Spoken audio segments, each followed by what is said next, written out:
வணக்கம். நான் திருச்சிங்க, என் ஊர் திருச்சி. எங்கள் ஊர் பக்கம்லாம் என்ன பண்ணுவாங்கன்னா, ஒருத்தர் வணக்கம் சொன்னால் நாங்களாம் திரும்ப சொல்லுவோம். இது சென்னை வேறு மாதிரி போல் இருக்குல்ல. வணக்கம். இது எவ்வளோ அழகாக இருக்குது. ஏன்னா நம்ம ஒருத்தர் சந்திக்க வந்திருக்கிறோம். இப்படி நீங்கள் உம்முன்னு இருந்தால் எப்படி? அது எதுக்காக வந்திருக்கோம் சொல்லுங்கள்? இன்றைக்கி தமிழுக்காக தானே வந்திருக்கிறோம். இவ்வளோ பெரிய திடல் நிறைஞ்சிருக்கிறதே முழுக்க தமிழ் காற்று தானே. இலக்கிய காத்தோடையும் தமிழ் காத்தோடையும் இன்றைக்கி தமிழ் இசை கேட்குற வாய்ப்பு வேறு எங்கே கிடைக்கும்? புத்தக காட்சியை விட புத்தக திருவிழாவில் ஒரு புதிய உணர்வு இருக்கும். இங்கே நீங்கள் சுவாசிக்கிற காற்று எல்லாமே தமிழும் இலக்கியமும் தான். அதோடு இந்த முத்தமிழில் ஒன்றான இசைத்தமிழையும் இன்று கேட்டு சுவைக்க நீங்கள் எல்லாம் அழகாக வந்து அமர்ந்திருக்கிறீங்க. ஒருவேளை பின்னாடி நிற்கிறவங்களுக்கு இன்னும் கொஞ்சம் நேரம் நம்ம இருந்து கேட்க போகிறோம்னு நினச்சிங்கன்னா, முன்னாடி அழகான கம்பளம், தரை கம்பளம் விரிச்சிருக்கிறாங்க. அதில் வந்து நீங்கள் கீழே ஒருவேளை நாற்காலி இல்லை என்றால் இங்கே வந்து அமர விருப்பம் என்றாலும் நீங்கள் வந்து அமரலாம். இல்லை நின்று பார்த்துட்டு அப்படியே போகிறதுக்கு வசதியாக இருக்குன்னா அது உங்களுடைய விருப்பம். சில இருக்கைகளை இன்னும் காலியாக இருக்கிற இடங்களை நான் பார்க்குறேன். அங்கே வந்து கூட நீங்கள் அமரலாம். எல்லாம் இன்னும் நிரம்பலை. வந்து அமர்ந்து கொண்டால் நீங்கள் போகணும்னு நினச்சா கூட வீட்டுக்கு போக முடியாது. ஏன்னா தமிழ் அவ்வளோ சுவையானது. நாங்கள் நடத்துகிறது ஒரு பெரிய இனிப்பு கடை. இந்த இனிப்பு பலகார கடை இருக்குல்ல, அதில் எதை எடுத்தாலும் இனிப்பாக இருக்கும். நீங்கள் கடைக்கு வாங்க போனீங்கன்னா உங்கள் மனைவி அரைச்சிக்கிட்டே இருப்பாங்க, இனிப்பாக தின்னு தொலையாதீங்கன்னு.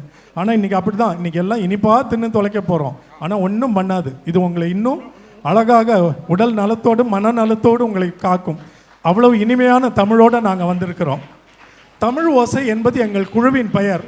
எதற்காக 5 ஆண்டுகளுக்கு முன்பு இது தொடங்கப்பட்டது என்றால், நம்ம பெற்றோர் எல்லாம் பிள்ளைகளுக்கு சொத்துக்களை சேமித்து வைத்து செல்வது உண்டு. பிள்ளைகளுக்கு விட்டு செல்வாங்க, அவங்க எதிர்காலம் நல்லா இருக்கணும்னு. அப்படி தமிழ் இனம் என்கிற பெரிய குடும்பத்துக்கு நம்ம முன்னோர் விட்டு சென்றிருக்கிற சொத்து தான் நம்மளுடைய சங்க இலக்கியங்கள், பழந்தமிழ் இலக்கியங்கள்.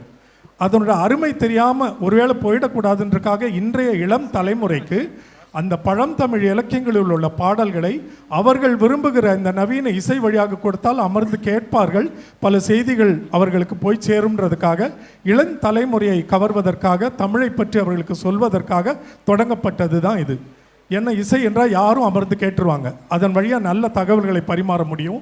நம்மக்கிட்ட இருக்க அந்த வளமான அழகான செழுமையான தமிழை இசை வழியை கேட்டு இந்த பிள்ளைகளுக்கு கொஞ்சம் மதிப்பீட்டை நம்ம கூட்டி சேர்ந்து அனுப்ப போகிறோம். அவ்வளவுதான் நம்மளுடைய நோக்கம். அது நாங்கள் நினைத்ததை விட பல்மடங்கு மிகச்சிறப்பாக நிறைவேறி வருகிறது. நாங்கள் தமிழ்நாட்டில் கிட்டத்தட்ட எல்லா ஊர்களிலும் நிகழ்ச்சிகளை நடத்திவிட்டோம். கல்லூரிகள், பல்கலைக்கழகங்கள், அலுவலகங்கள், ஆண்டு விழாக்கள், அரசு விழாக்கள், தமிழ்நாட்டை தாண்டி வெளி மாநிலங்களிலும், டெல்லி, ஹைதராபாத் போன்ற, பெங்களூரு போன்ற இடங்களிலும், வெளிநாடுகளில் பல நாடுகளில் இந்த தமிழ் ஓசை நிகழ்ச்சியை எல்லாரும் கேட்டு ரசித்து எங்களை அழைத்து தமிழை கொண்டாடி வருகிறார்கள். அது எப்படி என்ன நடக்குதுன்றதை இன்றைக்கி நீங்கள் அடுத்த 1.5 மணி நேரத்தில் தெரிந்து கொள்ளப் போகிறீர்கள். 7 மணி ஆக போகிறது. 1.5 மணிலேருந்து 1.25 மணி நேரம் வரைக்கும் தான் அந்த நிகழ்ச்சி. உங்களுக்கு பிடித்த பல வகையான பாடல்கள் இருக்கும். சங்க இலக்கியங்கள் தொடங்கி சமகால பாடல்கள் வரைக்கும், எங்கள் பாரதியார், பாரதிதாசன் வரைக்கும், நம்ம சில நாட்டுப்புற பாடல்கள் வரைக்கும் கூட எல்லாம் பாட போகிறோம். எல்லாமே உங்களுக்கு பிடித்த வண்ணம் இருக்கும். ஏன்னா எல்லாத்துலேயுமே நம்மளை இணைக்கிறது, இந்த இசையையும் இணைக்கிறது அதே தமிழ் தான். நிகழ்ச்சியை தொடங்குவோம். தமிழ் மொழியை அறியாதவர்கள் கூட அறிந்து வைத்திருக்கிற ஒரு தமிழ் இலக்கியம் என்றால் எதுன்னு சொல்லுங்கள் பார்ப்போம். வெளிநாடுகள்லாம் கூட இப்படி ஒரு நூல், பழந்தமிழ் இலக்கியத்தில் ஒரு நூல் இருக்காமே, ரொம்ப அற்புதமான கருத்துக்கள்லாம் இருக்காமே, நாங்கள் கேள்விப்பட்டிருக்கோன்னு ஒரு நூலை பற்றி சொல்லுவாங்க. எந்த நூல் அது? திருக்குறள் தானே. அப்போ அதை கொண்டு தொடங்குவது தானே அது பொருத்தமாக இருக்கும். திருக்குறளை விட ஒரு சிறந்த நறுக்கு என்கிற நூல் எங்கே நம்ம பார்க்க முடியும்? அந்த திருக்குறளின் முதல் அதிகாரமான கடவுள் வாழ்த்து பகுதியிலிருந்து அந்த 10 குறள்களோடு தமிழ் ஓசை நிகழ்ச்சியை தொடங்குவோம்.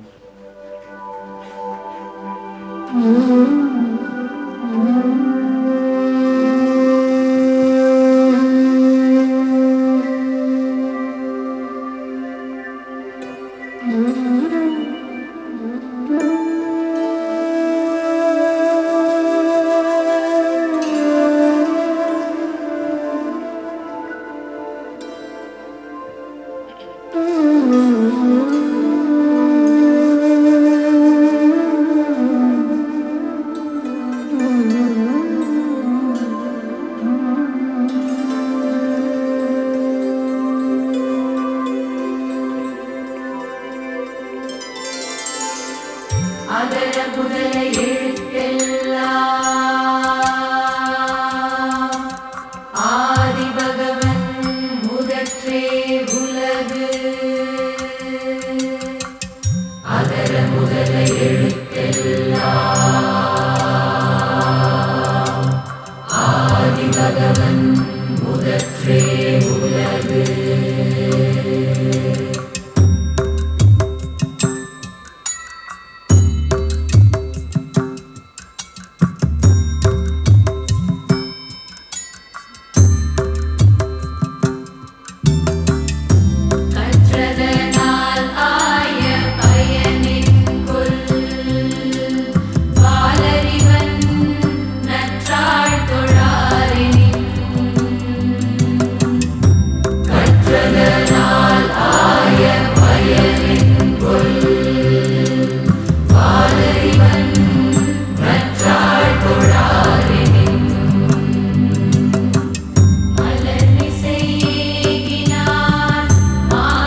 வணக்கம்.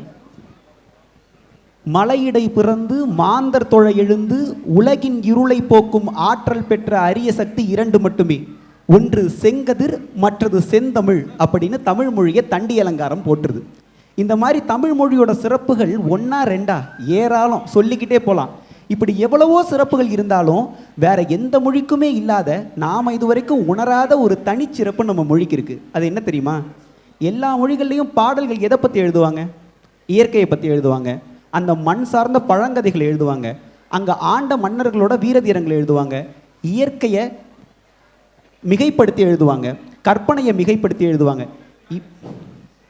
ஆனால் பாடல் பாடுகிற மொழியையே போற்றி புகழ்ந்து பாடுகிற ஒரே மொழி நம்ம தமிழ் மொழி தான்.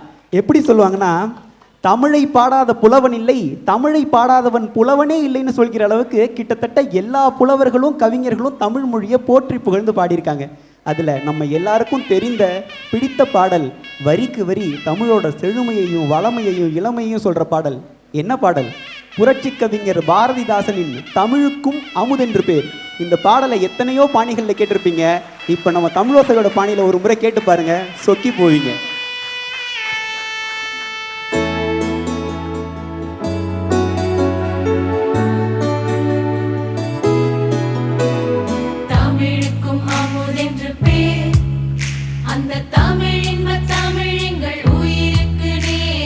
தமிழுக்கு நிலவென்று பேர், இன்ப தமிழ் எங்கள் சமூகத்தில்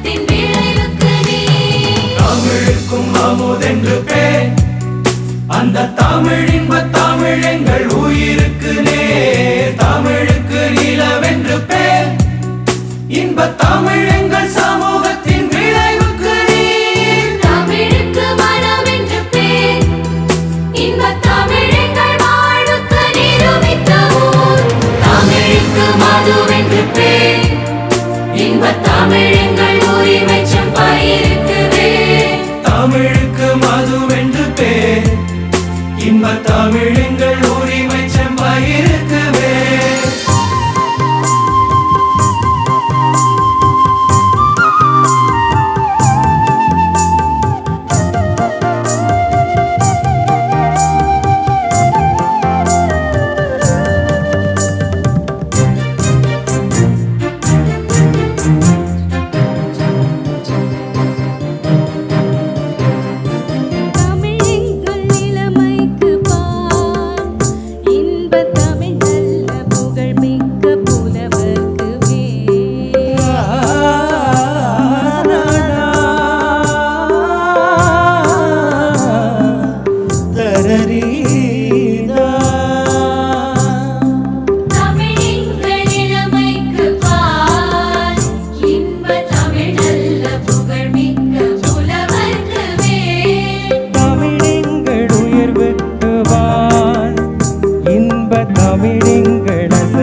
கவிதைக்கு வைரத்தின் வாழ்.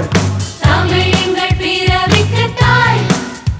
இன்ப தமிழ் எங்கள் வளமிக்க உளமுற்ற தீ. தமிழ் எங்கள் அறிவுக்கு தோல். இன்ப தமிழ் எங்கள் கவிதைக்கு வைரத்தின் வாழ். தமிழ் எங்கள் பிறவிக்கு தாய். இன்ப தமிழ் எங்கள் வளமிக்க உளமுற்ற தீ.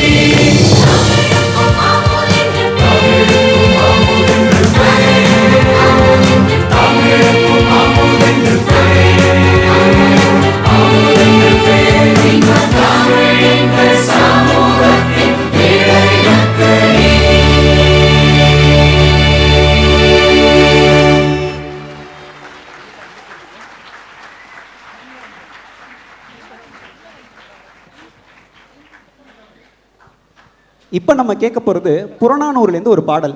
இந்த பாடலை எழுதினது பொன்முடியார் அப்படிங்கிற ஒரு பெண் புலவர்.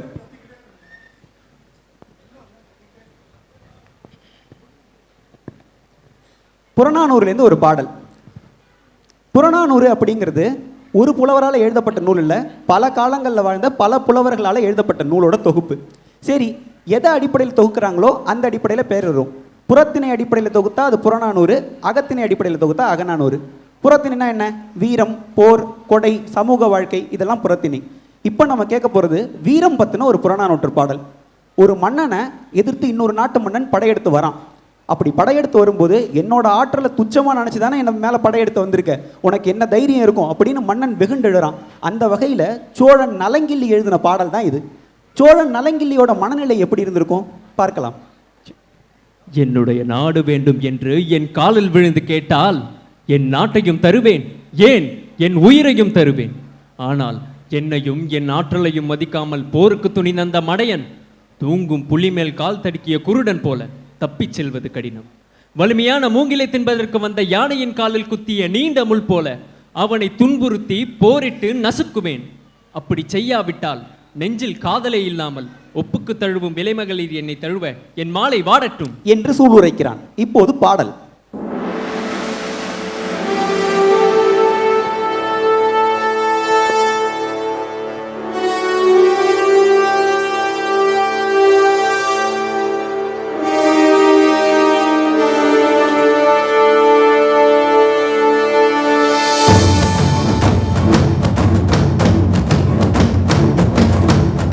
வந்து என் நல்லடி பொருந்தி நீ என இறக்குவராயின்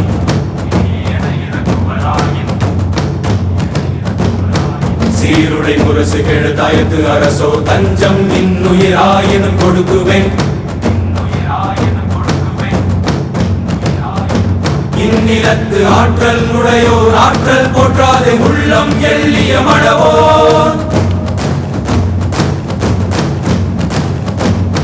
வெள்ளிது துஞ்சு புலி இடறிய சிதறல் போல உயிர்ந்தனன் பெயர்தலோ அறிந்தே மைந்துடை கழகின் யானை கான் அகப்பட்ட பன்றினி நீர்முறை போல சென்றவன் வருந்த பொரேயன் ஆயின் பொருந்திய தீதியில் நெஞ்சத்து காதல் கொள்ளா பல்லிரும் கூந்தல் மகளே கொல்லா முயற்கிழை குழைய என் தாயே.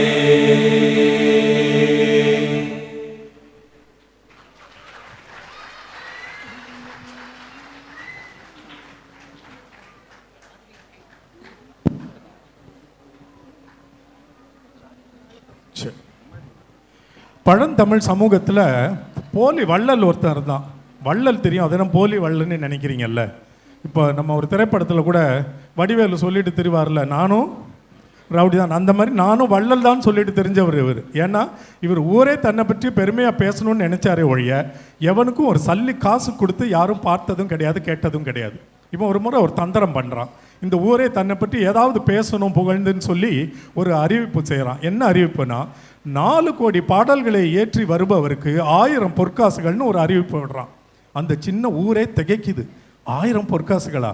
அது சரி, ஆனால் 4 கோடி பாடலை இயற்றக்கூடிய அளவுக்கு இங்கே மொழி ஆற்றல் எவனுக்கு இருக்கிறது அப்படின்னு இவங்கெல்லாம் பேசிக்கிறாங்க, புலம்புறாங்க. அப்படியே இருந்தாலும் அதை பாடி முடிக்கிறதுக்கு இந்த வாழ்நாளே போதாதேன்னு திகைக்கிறாங்க. இப்படி கலங்கி போயிருக்க நேரத்தில் அந்த ஊர் பக்கம் நம்மளுடைய நாயகி வருகிறார். யார்? அம்மா ஔவையார் வராங்க. அது வந்தால் இவனுக்கு இப்போ அந்த போலி வள்ளலுக்கு மனசுக்குள்ளே திடீர்னு ஒரு கலக்கம். இது எங்கடா இந்த நேரத்தில் இந்த ஊருக்கு வந்தது? அப்போ இந்த செய்தியை போய் இந்த ஏழை புலவர்கள்லாம் ஔவை கிட்ட சொல்ல, ஔவை சொல்லிச்சான் அவங்ககிட்ட போய் அந்த 4 கோடி பாடலையும் நானே பாடுறேன்னு சொல்லுன்னு. இப்போ இவனுக்கு கலக்கம். இது ஒருவேளை பாடி பிடிச்சனா? சேச்சே, 4 கோடி பாடலை பாடுறது அவ்வளவு எளிதா? அப்படியே முடிஞ்சாலும் இந்த பாடி முடிக்கிறதுக்குள்ளே இன்றைக்கோ நாளைக்கோ ஒன்று இருக்குது, இது போய் சேர்ந்துடும், வர சொல்லு பார்க்கலான்னு சொல்லிடுறார். அந்த தமிழ் அவையும் கூடுகிறது. ஔவையும் வந்து விடுகிறாள். எல்லாரும் அமைதியாய் காத்திருக்கிற அந்த தருணம், ஔவை அமைதியாக எழுந்து நிற்கிறார் அந்த பாடலை பாட. அவையில் அப்படி ஒரு அமைதி. எந்த அடிப்படையில்? ஆர்வத்தின் காரணமாக. 4 கோடி பாடல் எப்படி இருக்கும், எவ்வளவு நீளமாக இருக்கும், இந்த நெடும் பாடலை பாட எத்தனை நாட்கள் ஆகும், இப்படியெல்லாம் பல எண்ணங்களுக்கு இடையில் ஆர்வமாக அமைதியாக காத்திருக்கும் பொழுது எழுந்த ஔவை அந்த பாடலையும் பாடி முடித்து விடுகிறார். இப்போ இந்த போலி வள்ளல் எந்திரிச்சு கூச்சலிடுறான், கதறான், இல்லை இல்லை இது 4 கோடி பாடலே இல்லைன்னு. அப்போ அந்த தமிழ் அவையே கூடி விவாதிக்கிறது. மக்களும் பேரறிஞர்களும் சான்றோர்களும் சேர்ந்து இது 4 கோடி பாடல் தானே, இதில் என்ன ஐயம்னு சொல்லி தீர்ப்பு வழங்க அந்த போலி வள்ளல் 1000 பொற்காசுகளை கொடுத்து விட்டு அன்னைக்கு ஊரை விட்டு ஓடின வந்தான். அது ஒரு புறம் இருக்கட்டும். ஔவை அந்த 4 கோடி பாடலை பாட அவையில் எழுந்து நின்ற பொழுது பெரிய ஆர்வம் ஒன்று வந்ததில்லை. இது எப்படி தான் இருக்கும் இந்த பாடல்னு. அந்த ஆர்வம் இப்போ உங்களுக்கு இல்லை? அது எப்படி தான் இருக்கும்னு.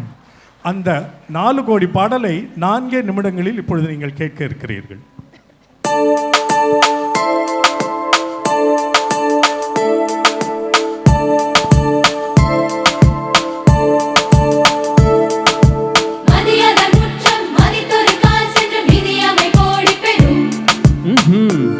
என்னமோ விளங்குற மாதிரி இருக்கு.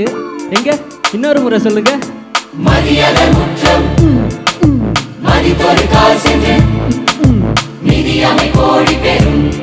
நம்மை மதிக்காதவர் வீட்டு வாசலை மிதிக்காமல் இருப்பது கோடி பேர். என்ன சரியா? இப்போ அடுத்தது சொல்லுங்க. உன்னீர் உன்னீர் என்று உபசரியாட்டம் மனையில் உண்ணாமை கோடி பெறும். தயவு கூர்ந்து இன்னொரு முறை. உன்னீர் உன்னீர் என்று சாப்பிடுங்க சாப்பிடுங்க என்று உபசரியாட்டம் மனையில் நம்மை உபசரிக்காதவர் வீட்டில் உண்ணாமை கோடி பெறும். உண்ணாமல் இருப்பது கோடி பேர். என்ன சரியா? ஆனா கிழவி கொஞ்சம் ரோசக்காரியா தான் இருக்கு.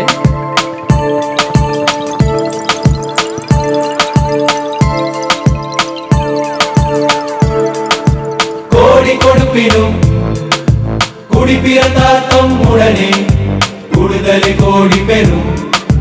கோடி கொடுத்தாச்சு நல்ல பொங்கலோட மட்டும் நட்பு வச்சா கோடி பேர். கோடி கொடுப்பினும் குடி பிறந்தால் நம் உடனே கூடுதலை கோடி பெறும்.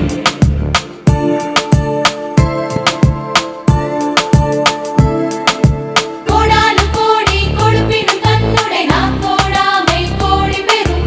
கோடானு கோடி கொடுப்பினும் தன்னுடை நாக்கோடாமை கோடி பெறும். கோடானு கோடி கோட்டை மரணாக்கு அது கோடி பேர் கோடி பேர். கோடி பெறும். மிதியாமை உண்ணாமை கூடுதல் கோடாமை. இதில் 2 விஷயங்களை கவனிக்கணும். விதியை மதியால் வெல்லலான்னு சொல்லுவாங்க. ஆனால் இன்னொருவனுடைய மதியை தன்னுடைய மதியால் வென்றவர் ஔவையார். அவங்க என்ன எதிர்பார்த்தான், 4 கோடி பாடல் ஒருத்தனும் பாட முடியாதுன்னு அவன் தந்திரம் பண்ணான். இந்த அம்மா எப்படி அதை விளக்குச்சு? 4 கோடி பாடல் தானே, இப்போ நீங்கள் ஏற்றுக்கிறீங்களா இல்லையா? அன்னைக்கு சான்றோர் அரங்கை ஏற்றுக்கொண்டது 4 கோடி என்னன்னு தெரியுமா? மதியாதர் வாசல் மிதியாமை, அது மிதிக்காமல் இருந்தால் 1 கோடிக்கு சமானம்னுது. சாப்பிடுங்க சாப்பிடுங்கன்னு அலையாதவர் வீட்டில் நுழையாதேன்னு தமிழ் சமூகம் சொல்லி வளர்த்துருக்கா. அப்படி கையை நினைக்காம இருந்தால் அது 1 கோடிக்கு சமானம் இந்த அம்மா சொல்லுது. 3வது என்ன சொல்லுது? இது வரைக்கும் உண்ணாமை நுழையாமை மிதியாமை சொல்லுது இல்லை, அதெல்லாம் எதிர்மறை. இதை நேர்மறையாக சொல்லுது. 3வது, நீ தவறான நண்பர்களோட சேராமல் இருந்தால் 1 கோடிக்கு சமானம் இல்லை, நல்குடி பிறந்தவரோட சேர்ந்தா உனக்கு 1 கோடி சமானம்னு நேர்மறையாக சொல்லுது. 3 கோடி ஆச்சா? 4வது கோடி யாருன்னு சொல்கிறவங்களுக்கு ஒரு புத்தகம் பரிசு. சொல்லுங்க பாப்போம். 4வது அம்மா கோடானு கோடி கொடுப்பினும் தன்னுடை கோடாமை கோடி பெறும். கோடாமைனா சொன்ன சொல் மாறாமை. கோடாமை 1 கோடிக்கு சமானம். யாராவது சொன்னீங்களா? என் கூட சேர்ந்து தான் நீங்கள் ஜால்ராப்பட்டீங்க. எனக்கு முன்னாடியே சொல்லிட்டீங்களா?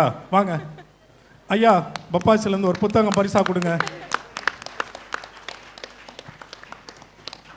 இது என்ன ஏதோ மேட்ச் ஃபிக்ஸிங் மாதிரி இருக்குன்னு நினச்சிக்கிறீங்களா?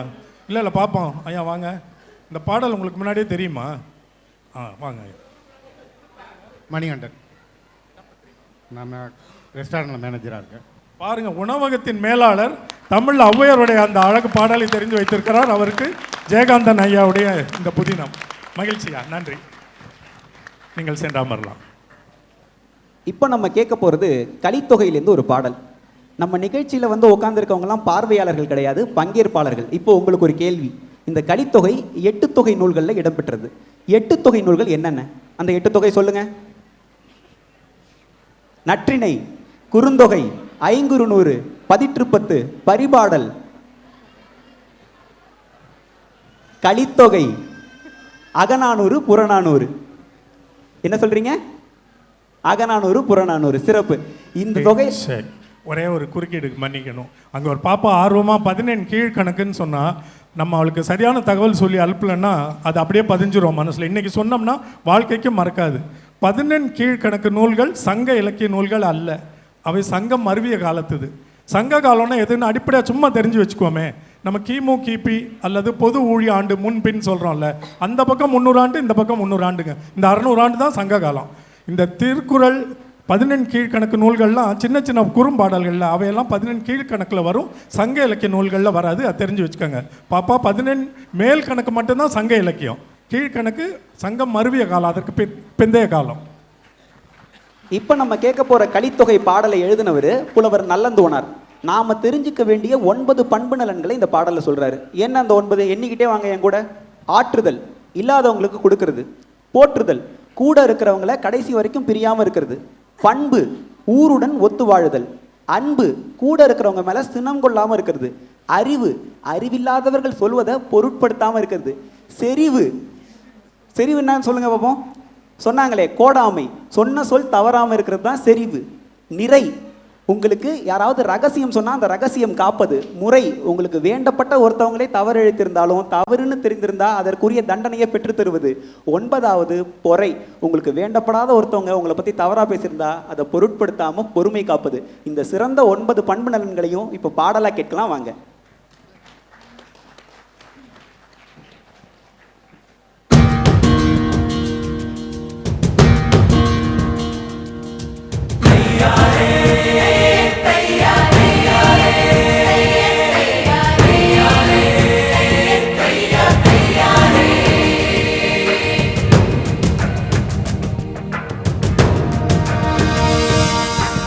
ஆற்றுதல் என்பது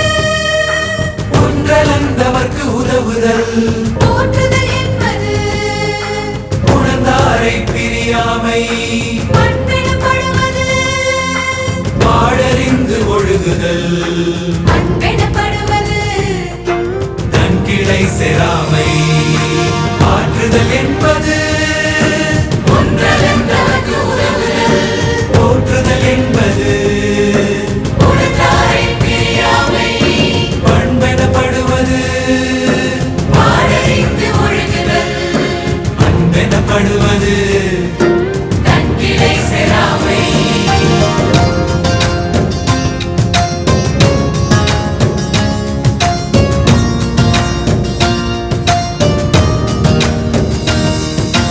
அறிவெனப்படுவது வேதையார் சொல் தோன்றல் செறிவெனப்படுவது கூறியது மறாமை நிறையெனப்படுவது மறைபினர் அறியாமை முறையெனப்படுவது கண்ணோடாது உயிர் ஓம்பல் அறிவெனப்படுவது வேதையார் சொல் தோன்றல் செறிவெனப்படுவது கூறியது மறாமை நிறையெனப்படுவது மறைபினர் அறியாமை முறையெனப்படுவது கண்ணோடாது உயிர்வம்பல் எனப்படுவது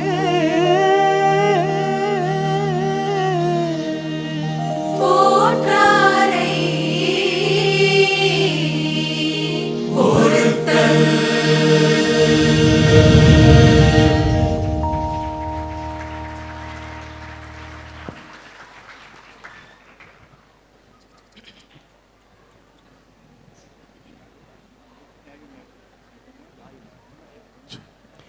பள்ளி நாட்களில் கல்லூரி நாட்களில் நம்ம எல்லாரும் ஒரு 5 வரி பாடலை சங்க இலக்கியத்திலேருந்து தெரிஞ்சு வச்சுருப்போம்.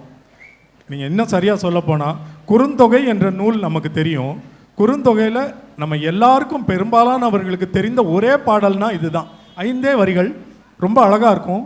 இந்த பாடலின் ஆசிரியர் பெயர் தெரியாததுனால இந்த பாட்டில் வருகிற முக்கியமான தொடர் அந்த உவமையவே அந்த நூல் ஆசிரியருக்கு பெயராக பாடல் ஆசிரியருக்கு பெயராக வைத்து அவர் பெயரில் இது வழங்கப்படுகிறது. அவர் பெயர் என்னன்னு சொல்லுவீங்களா? செம்புல பெயல் நீரார். இந்த பாடலில் செம்புலம்னா செம்மண் நிலம், செம்புல பெயல்னா மழை பெய்தல், அதை பற்றி ஒரு கருத்து உவமையாக சொல்லியிருக்காரு. அவர் தன்னுடைய பெயரை எழுதி வச்சுக்கல. இதில் இன்னொரு இந்த உபரி தகவலையும் நம்ம தெரிந்து கொண்டு செல்வது நல்லது. அந்த காலத்தில் சங்க இலக்கியங்களில் நம்ம முன்னோர் பாடலை எழுதும் பொழுது என் பேர் இருக்கணும், எனக்கு புகழ் வரணும், எல்லாரும் என்னை பாராட்டணும்னு எழுதலை. தன் சிந்தனையில் தோன்றியவற்றை எழுதிவிட்டு சென்றான். 5 வரி பாடலை எழுத தெரிந்தவனுக்கு தன்னுடைய பெயரை எழுத தெரியாதா? அதை பற்றி அவன் கவலையப்படல. பார்த்துக்காங்க எப்படி இருந்திருக்காங்க நம்ம முன்னோர்னு. அந்த செம்புல பெயர் நீரார் பாவம், அவருக்கு ஏதாவது சொல்லணுமேன்னு சொல்லி அவர் பெயரை நம்ம வச்சிருக்கிறோம். இது என்ன பாடல்? இது என்ன பின்னணியில் எழுதப்பட்டிருக்கோம்? இதனுடைய பொருள் நமக்கெல்லாம் தெரியும். ஏன்னா மனப்பாட பகுதியில் நம்ம படிச்சிருப்போம். இதனுடைய பொருள் நம்ம தெரிஞ்சுக்கிறதுக்கு முன்னாடி இது என்ன பின்னணியில் எழுதப்பட்டிருக்கோம் நாங்களாக ஒரு கற்பனை காட்சியை உருவாக்கி இருக்கிறோம். நீங்கள் வேணால் பாருங்களேன். பாடல் கேட்ட பிறகு ஆமாம் இது சரியாக தானே இருக்குன்னு உங்களுக்கே தோணும். தலைவனும் தலைவியும் திருமணம் முடிந்து முதல் இரவில் சந்திக்கிறார்கள். அவன் அவளுக்காக காத்து கொண்டிருக்கிறான். அவள் மெல்ல உள்ளே வருகிறாள். வந்தவள் குனிந்த தலை நிமிராமல் நிற்கிறாள். அவள் முகத்தை மெல்ல நாடியை பிடித்து இவன் உயர்த்தி பார்த்தால் அவள் கண்களில் கலக்கம், கண்ணீர் தழும்பி நிற்கிறது. இவனுக்கு அதிர்ச்சி. ஒரு நல்ல நாளும் அதுமா இவன் கலங்குற அளவுக்கு நம்ம என்ன நடந்துக்கிட்டோம். ஆனால் இவன் புத்திசாலி. உடனே அவன் இந்த கலக்கத்துக்கான காரணத்தை இவன் ஊகித்து விளங்கிக் கொள்கிறான். அவன் மனசில் இந்த எண்ணம் ஓடுதுன்னு இவன் நினைக்கிறான். இவன் யாரோ, எப்படிப்பட்டவனோ, நல்லவனோ இல்லை கெட்டவனோ, என்னை விரும்பி மணந்தானோ அல்லது பெற்றோரின் விருப்பத்திற்காக மணந்தானோ, இறுதி வரை என்னுடன் இருப்பானோ? அந்த ஐயம் அவளுக்கு. அதனால மனசு கலங்கி நிற்கிறா. இதனோட பின்னணியையும் ஒரு சில வரிகள் தெரிஞ்சுக்கிட்டு போயிடுவோமே. பழந்தமிழ் சமூகத்தில் 2 வகையான திருமணங்கள் நிகழ்ந்தன. ஒன்று களவு திருமணம், இன்னொன்று கற்பு திருமணம். கற்பு திருமணம் பெரியவர்களால் நிச்சயிக்கப்படுவது. களவு திருமணம் வீட்டாருக்கோ ஊராருக்கோ எதிர்த்து ஓடிப்போய் திருமணம் செய்து கொள்வது. இப்போ இந்த பெண் இவ்வளவு கலக்கம் அடைகிறா. இவனை முன்ன பின்ன தெரியாததுனால தான் நான் கலக்கம். பெற்றோர் விருப்பத்திற்காக மணந்தானா, என்னை விரும்பி மணந்தானா, இறுதி வரைக்கும் என்னை பார்த்துக்குவானா, இந்த ஐயன் ஏன் வருகிறது? இது என்ன திருமணம்னு நினைக்கிறீங்க?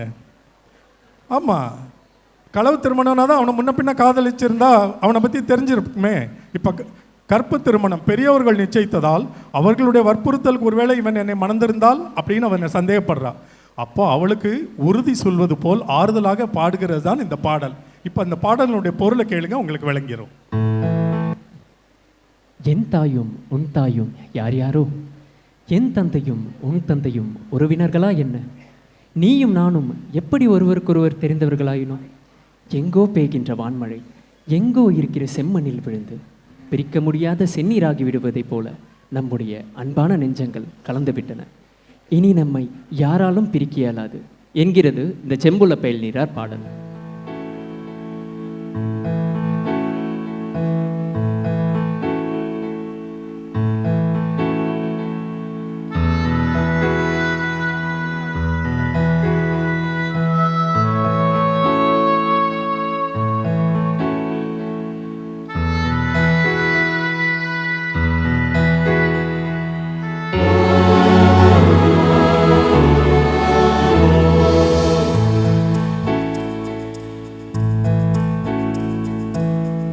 யாயும் யாராகியரோ,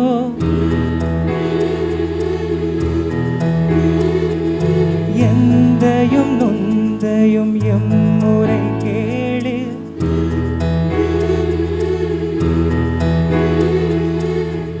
யாரும் நீயும் எவ்வழி அறிதும்,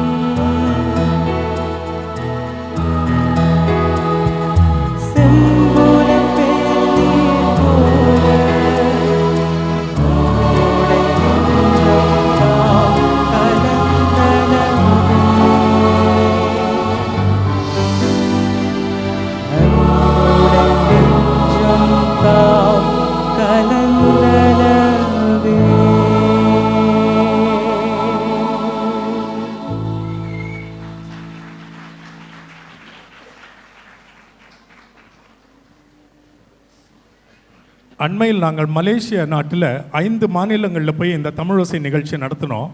அப்போ ஒரு குறிப்பிட்ட பாடலை நான் பாடும்பொழுது, இப்போ நாங்கள் பாட போகிற பாடல் அதற்குரிய பின்னணியை சொன்னேன், ஏன் இந்த பாடலை நாங்கள் உருவாக்கணும்னு.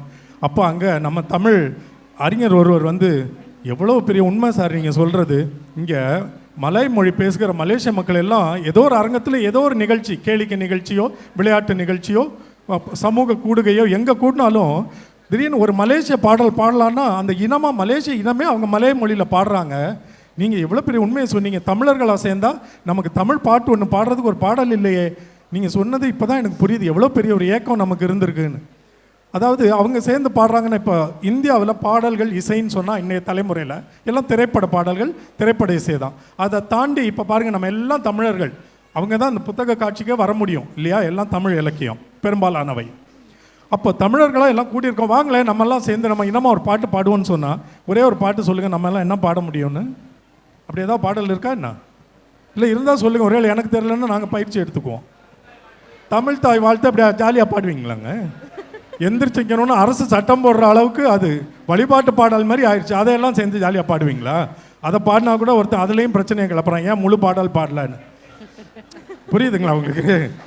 அதெல்லாம் வேற. அதனால நமக்கு இல்லை, அதாவது எங்ககிட்ட பாடல் இல்லைன்னு போய் சொன்னால் அதை விட அவமானம் நமக்கு வேற ஒன்றும் இல்லை இனத்துக்கு. ஏன்னா நீங்கள் தான் சொல்கிறீங்க 2600 ஆண்டுகளுக்கு முன்பே தமிழுக்கு இலக்கணம் எழுதிய மொழின்னு சொல்கிறீங்க. அப்போ எவ்வளவோ பழந்தமிழ் இலக்கிய பாடல்கள் இருக்குது, உங்களால் ஒரு பாட்டு எடுத்து பாட முடியாதான்னு கேட்பானா இல்லையா? அது இனிமேல் நம்மளை யாரும் பார்த்து கேட்டக்கூடாது. நாங்கள் என்ன பண்ணியிருக்கிறோம், ஒரு பழந்தமிழ் இலக்கியத்திலிருந்து, இது சங்க காலம் அல்ல, ஒரு 5-6 நூற்றாண்டுகளுக்கு முன்னாடி எழுதப்பட்ட ஒரு பாடல். அதுலேயும் பார்த்தீங்கன்னா அந்த பாடலாசிரியர் பெயர் அதில் இல்லை. அந்த பாடலில் உள்ள கருத்தை இல்லாமல் அந்த எந்த ஊர் சார்ந்தவர், அவர் என்ன தொழில் செய்தார்ன்ற அடிப்படையில் அவர் பெயரை வச்சுருக்கோம். என்ன பெயர்னு உங்களுக்கு தெரியுமா? ரொம்ப எல்லாருக்கும் தெளிந்த அழகான ஒரு பாடல். இந்த பாடலினுடைய பொருளை அந்தந்த நாட்டுக்கு போய் அந்தந்த மொழியில் சொன்னீங்கன்னா அசந்து போயிடுவானுங்க. என்னையா இத்தனை ஆண்டுகளுக்கு முன்னாடி இவ்வளோ பொருள் படம், உலக தத்துவத்தை, வாழ்வியலை இவ்வளவு அழகாக எழுதக்கூடிய மொழியா உன் மொழி, உன் முன்னோர் இவ்வளவு அறிவு வாய்ந்தவனா அப்படின்னு கேட்பாங்க. உலக தத்துவத்தை, வாழ்வியலை அழகாக சொன்ன ஒரு தமிழ் இலக்கிய பாடல் ஒன்று சொல்லுங்க. யாதும் ஊரே யாவரும் கேளிர். ஏங்க இதை விட யூனிவர்சல் பிரதர்ஹுட்னு சொல்லுவோம்ல, மொழி, இனம், மதம், ஜாதி எதையும் பார்க்காம, அவ்வளோ சிந்திக்காமலா கணியன் பூங்குட்டனார் அந்த வரியை முதல் வரியை எழுதியிருப்பார். யாதும் ஊரேங்கிறாரு. நீங்கள் உலகத்தினுடைய எந்த பகுதிக்கு போனாலும் அது நம்ம ஊர் எப்படி பார்க்குறான் பாருங்க. இன்னொருத்தனை யாவரும் கேளிர்ன்றார். கேளிர்னா கேளீர் இல்லை, இது குரில். கேளிர்னா உறவினர், சுற்றத்தார், சொந்தக்காரர்.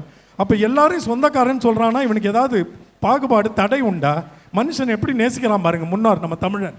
இப்படிப்பட்ட பாட்டை நம்ம எடுத்து நம்ம இனத்தோட பாடலாக பாடாமல் வேறு எதை பாடுறது அப்படின்னு சொல்லி நாங்கள் என்ன பண்ணோம், இளைஞர்கள்லாம் இந்த பாட்டை தமிழர்கள் இனிமேல் எங்கே கூடினாலும் பாடணுன்ற மாதிரி ஒரு EDM எலக்ட்ரானிக் டான்ஸ் மியூசிக் ஸ்டைலில் எளிமையாக ஒன்று பண்ணியிருக்கோம்.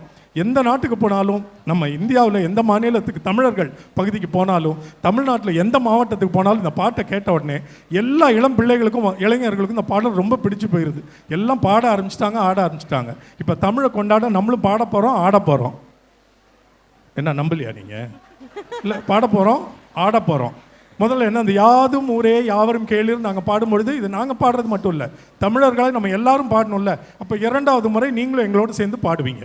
அப்புறம் இடையில ஒரு நாயன இசை ஒன்று வரும்பொழுது நீங்களும் எழுந்து எங்களோட ஆட போகிறீங்க. எதுக்கு ஆடணும்? தமிழை கொண்டாட போகிறோம்.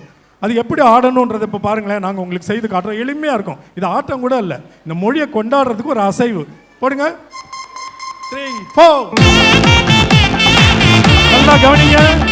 இந்த பக்கம் 1, இந்த பக்கம் 5, 6, 7, 8. இப்ப மேல 1, 2, 3, 4. இவ்வளவுதாங்க. இந்த பக்கம் 1, இந்த பக்கம் 1, 8 முறை. அப்புறம் மேல இந்த பக்கம் 2, இந்த பக்கம் 8, 4 முறை. எங்க எழுந்துருங்க, ஒரு முறை பயிற்சி எடுப்போம். வாங்க செஞ்சு பார்ப்போம். தமிழர்கள் மட்டும் எழுந்திருங்கள், மற்றவர்கள் அமர்ந்திருக்கலாம். ஏன்னா தமிழ் கொண்டாட்டம்னு சொன்ன பிறகு என்ன அப்படியே தயக்கமா எந்திரிக்கிறது. எங்க இளம் தமிழ், நம்ம தமிழோட இளமையை பற்றி இவ்வளோ பாடிட்டு இருக்கோம், வயசாகிடுச்சுன்றீங்க. தமிழனுக்கு மூப்பு கிடையாதுங்க, தமிழுக்கும் கிடையாது, தமிழனுக்கும் கிடையாது. சரி, இப்போ எங்களோட சேர்ந்து அப்படியே அசைன் பாருங்க. 2, 3, 4. 1, இந்த பக்கம் 2, 3, சரி பண்ணுங்க. 4, 5, 6, இந்த பக்கம் 7, இந்த பக்கம். இப்போ மேலே தட்டுங்க. 1, 2, 3. அருமை. அப்படியே நில்லுங்க, அப்படியே நில்லுங்க. அழகா கத்துக்கிட்டீங்க. இப்போ ஒரு இறுதி ஒத்திகை. 3, 4. 1, 2, 3, 4.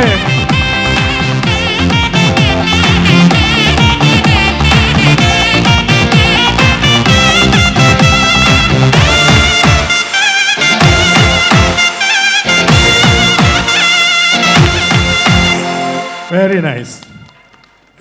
உட்காந்துருங்க. பாடல் இடையில இது வரும்போது நான் எழுப்பி விட்டுருவேன். ஓகே, அப்போ நம்ம சேர்ந்து தமிழை ஆடி கொண்டாட போகிறோம். I think there are few non-Tamils standing out there. You don't understand Tamil. I can tell you in English. எனக்கு தெலுங்கு தெரியாது, ஹிந்தி தெரியாது, கன்னடம் தெரியாது, மலையாளம் தெரியாது. அதனால் நீங்களாம் அசையில். அப்போ நான் பேசுனது உங்களுக்கு புரியலன்னு நான் விளங்கிக்கிறேன். You have not understood what I said. All Tamils will stand up and move accordingly to this song. You didn't. So I understand, presume you are not Tamils, right? Those of you who are sitting, all of you, அங்கே பார்க்குறீங்க, உங்களே சேர்த்தான். After the first 10, 12 rows, none of you moved. You know, what I understand, what you make me understand is that you are not a Tamil. Am I right? Okay. If you disagree, you will dance along with us. நீங்கள் தமிழராக இருந்தால் எங்களோட சேர்ந்து அசைய போகிறீங்க, அவ்வளோதான். இதில் ஒன்றும் வற்புறுத்தலாம் கிடையாது. தமிழ் என்னுடைய மொழி, என் இனம், எனக்கு பிடித்த மொழி. அதுவும் இந்த பாடல் அற்புதமான பாடல் நீங்கள் நினச்சா எங்களோட சேர்ந்து அசைங்க. பாடலுக்கு போவோம். அந்த பாடலின் பொருள், எல்லா ஊரும் என் ஊர், எல்லா மக்களும் என் உறவினர். நல்லது கெட்டதும் பிறர் தந்து வர்றது கிடையாது, துன்பம் ஆறுறதுல கூட அப்படிதான். சாகிறது ஒன்றும் புதுசு இல்லை, எல்லோருக்கும் நேரிடுறது தானே. மகிழ்ச்சியான காலங்களில் வாழ்க்கையை கொண்டாடுறதும் இல்லை, துன்பம் வரும் காலங்களில் வாழ்க்கையை வெறுக்கிறதும் இல்லை. வெப்பமான மின்னலையும் குளிர்ச்சியான மழையையும் ஒரே வானம் தானே தருது. அதே மாதிரி தான் வாழ்க்கையில இன்பமும் துன்பமும். வெள்ளத்தோட போக்கில் போகிற சின்ன படகு மாதிரி இயற்கையோட போக்கில் போகிறது தான் வாழ்க்கை அப்படிங்கிறத நம்ம முன்னோர்கள் நமக்கு சொல்லி கொடுத்துருக்காங்க. அதனால பெரியோரை கண்டு வியக்கிறதும் இல்லை, சிறியோரை இகழ்றது நிச்சயமா இல்லை. இதுவே எம் தமிழர் வாழ்வு.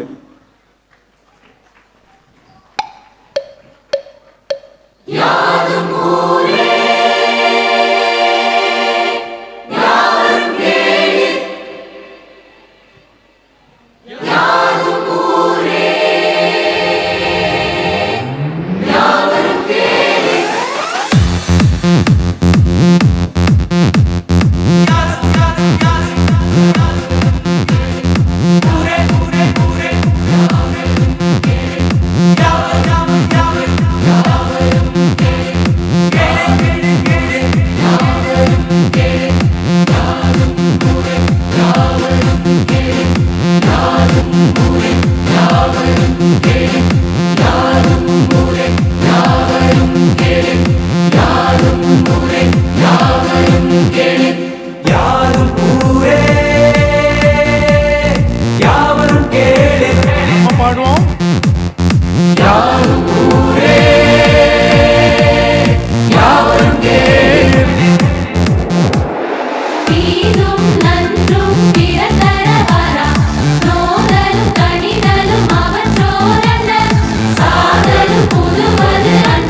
2 3 4 5 6 7 8 மேல அடுத்த பக்கம்.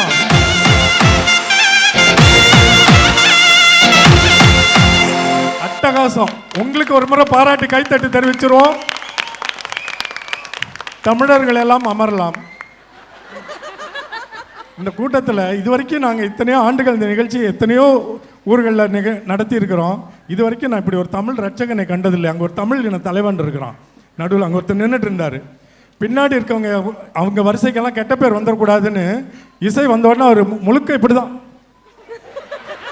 அதாவது நான் கவனிக்கணுமா, பின்னாடி இருக்கவங்க எல்லாம் நாங்கள் அசைகிறோன்னு எனக்கு காட்டணுமா, அவங்க எல்லார் பேரையும் காப்பாற்றினேன். அந்த ரட்சகன் கொஞ்சம் எந்திரிச்சு நில்லுங்க. கடைசி வரைக்கும் அந்த கையை கீழே இறங்கல. வாங்க, எனக்கு உங்களுக்கு தெரியும்.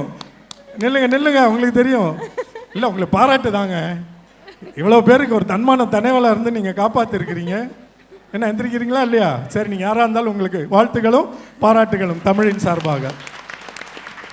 இந்த கணியன் பூங்குன்றனார் பாருங்க, அவர் கணித ஆசிரியராக இருந்தார், இல்லை கணிதத்தில் தேர்ச்சி பெற்றவராகவோ அவர் ஒரு ஜோசியம் ஆருடம் பார்த்தவராகவோ இருந்திருக்கலாம்னு கணியன்னு பேர் வச்சாங்க. பூங்குன்றம் என்பது அந்த ஊரின் பெயர் அந்த காலத்தில். இன்னைக்கு அது சிவகங்கை மாவட்டத்தில் மகிபாலன் பட்டி என்ற கிராமமாக இருக்கிறது. அந்த ஊரை சேர்ந்ததால் பூங்குன்றனார். அவர் பேரும் நமக்கு தெரியல பாருங்க, கணியன் பூங்குன்றனார் என்று சொல்லி நாம் அவரை புகழ்ந்து பாராட்டி கொண்டு இருக்கிறோம். அவருக்கு ஒரு முறை நம்ம கைத்தட்டி இந்த பாடலுக்கு நன்றி சொல்லிடுவோம். 15ஆம் நூற்றாண்டில் காளமேகம்னு ஒரு புலவர் வாழ்ந்து வந்தார். எத்தனை பேருக்கு இங்கே வர தெரியும் காளமேக புலவரை? அருமை, சிறப்பு. புத்தக கண்காட்சிக்கு வந்தவங்கெல்லாம் தமிழ் அறிஞர்கள்னு நிரூபிச்சுட்டே இருக்கீங்க. இவர் ஆசுகவின்னு சொல்லுவாங்க. ஆசுகவினா என்ன? ஒரு தலைப்பை கொடுத்தீங்கன்னா கொடுத்த மாத்திரத்திலேயே ஒரு கவிதை பாடிடுவார்.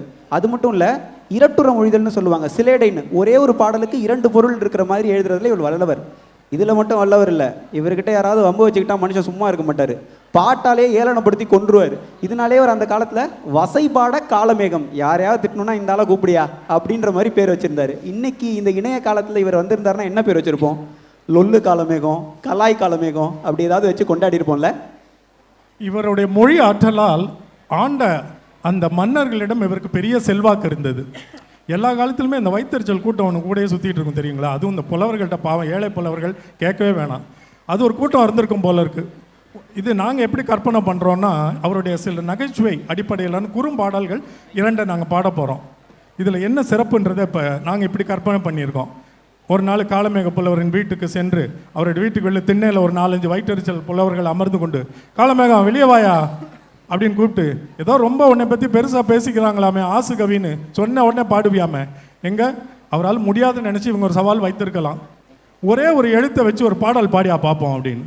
ஒரு எழுத்தை வைத்தா ஒரே எழுத்தின் பிற வடிவங்களை பயன்படுத்திக்கலாம். எடுத்துக்காட்டாக த, தா, தி, தி, து, து, இதை மட்டுமே வச்சு ஒரு பாடல் ஏற்று பார்ப்போம் அப்படின்னு சொல்லி இவங்கெல்லாம் உள்ளே சிரிச்சுக்கிறாங்க. இவரால் பண்ண முடியாது, நம்மக்கிட்ட தோத்ததா ஒரு வரலாறு இருக்குன்னு சொல்லி அவர் என்ன பண்ணுறாரு, ஆசிரியவை உடனே 4 வரிகளில் இந்த ஒரே எழுத்தை வைத்து ஒரு பாடல் ஏற்றுகிறார். இதுங்கெல்லாம் அரண்டு போயிருதுங்க. அதற்கு பொருளும் உண்டு. இப்போ பொருளை உங்களுக்கு சொன்னால் உங்களால் சுவைக்க முடியும். அந்த பொருளை தெரிந்து கொள்வதற்கு முன்னால் ஓசை நயத்தை மட்டும் கேட்டு பாருங்களேன்.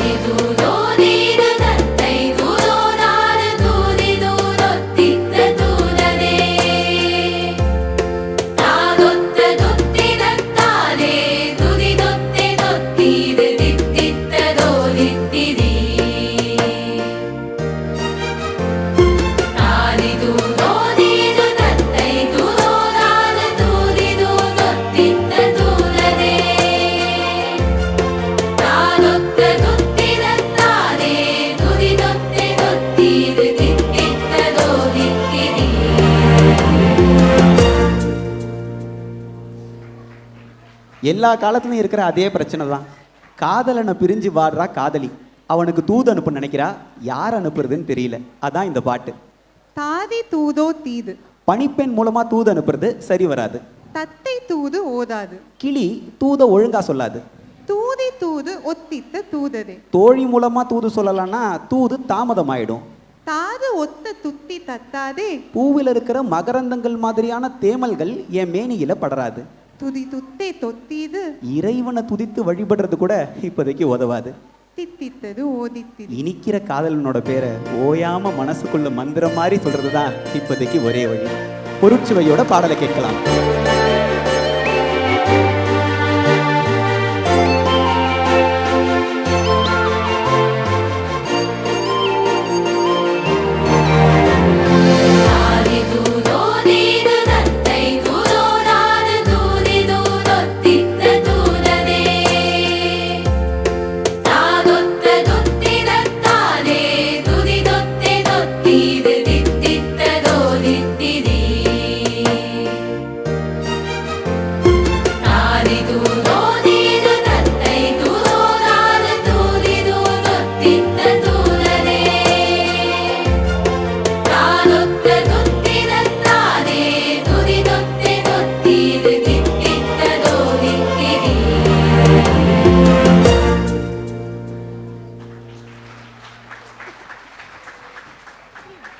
இங்கிலீஷில் ஒரு இடியம் இருக்குல்ல, ரீடிங் பிட்வீன் த லைன்ஸ்ன்னு சொல்லுவாங்க. அதாவது ஒரு மேலோட்டமாக ஒரு செய்தியை பார்த்தீங்கன்னா ஒரு தகவல் தெரியும், கொஞ்சம் ஆழ்ந்து கொஞ்சம் இடக்கா யோசித்தோம்னா வேற ஒரு பொருள் கிடைக்கும்னு. இந்த பாடலினுடைய முதல் வரி என்ன பாருங்க, தாதி தூதோ தீது. தாதினா பனிப்பெண். காலமேக புலவர் என்ன சொல்கிறாரு, பனிப்பெண் மூலமாக தூது அனுப்புறது தீதுங்கிறாரு. நாங்கள் என்ன யோசித்தோம், இந்த உங்களுக்கெல்லாம் வாழ்க்கை அனுபவம் பலர் கதைகளை கேள்விப்பட்டிருப்பீங்கள்ல. ஒருத்தன் ஃப்ரெண்டு சொல்லுவான், டே அவகிட்ட போய் இந்த காதல் கடிதத்தை எனக்காக கொடுத்துட்டு வாடான்னு. கடைசியில் பார்த்தீங்கன்னா அவங்க 2 பேரும் செட்டில் ஆயிடுவாங்க. இப்போ காலமேக புலவர் எழுதுனது அந்த வகையோன்னு சந்தேகம் வருது. தாதி தூதோ தீதுங்கிறாரு, பனிப்பெண்ணு அனுப்புனா அது தீதுங்கிறாரு. அந்த காலத்தில் இந்த விவகாரம் நிறையா நடந்திருக்கும் போல இருக்குல்ல, வாய்ப்பு இருக்கலாம். சரி, இப்போ நம்ம திண்ணை வாசலுக்கு வருவோம். அந்த புலவர்களுக்கெல்லாம் அதிர்ச்சி, என்னடா எதையோ கேட்க போய் இது பாட்டுக்கு பாடி வச்சிருச்சு. அப்போ இன்னொருத்தன் சொல்லியிருப்பான், யோ எதையோ முன்னாடியே எழுதி வச்சிருப்பான் போல இருக்கு, இன்னொன்று கேட்டு பாரியா சிக்கிடுவான்னு சொல்லியிருப்பான் போல இருக்கு. அடுத்த ஆள் சொல்கிறான், எங்க இதே ஒரே எழுத்தின் 9 வடிவங்களை வைத்துக்கொண்டு வேற ஒரு பாடு ஏற்று பார்ப்போம். அதையும் உடனே ஏற்றிருப்பார் போல இருக்கு. இதே எழுத்து இன்னொரு பாடல், பொருளுக்கு முன்னால் ஓசை நயம்.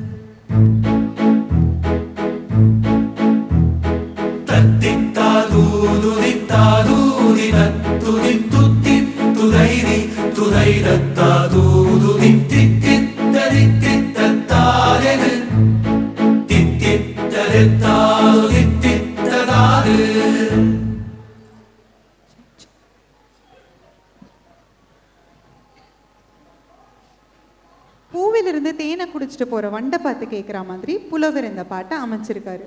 தத்தி தாது ஊதுதி. தத்தி தாவி பூவுல இருந்து தேனை குடிக்கிற. தாது ஊதி தத்துதி. தேனை குடிச்சிட்டு திரும்பவும் தத்தி தாவி போற. துத்தி துதைதி.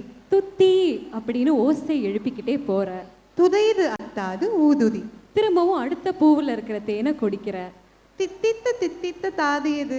இதுல எந்த பூவுல இருந்த தேன் மிகவும் இனிப்பா இருந்துச்சு? தித்தித்தது எத்தாதும் தித்தித்த தாது. எல்லா பூவுல இருக்கிற தேனும் இனிப்பா இருந்தாலும் இதுல எந்த பூவுல இருந்த தேன் மிகவும் இனிப்பா இருந்ததுன்னு சொல்ல அப்படின்னு புலவர் வண்டை பார்த்து கேட்கிறார். இப்ப பொருட்சுவையோட இந்த பாட்டுல கேட்கலாம்.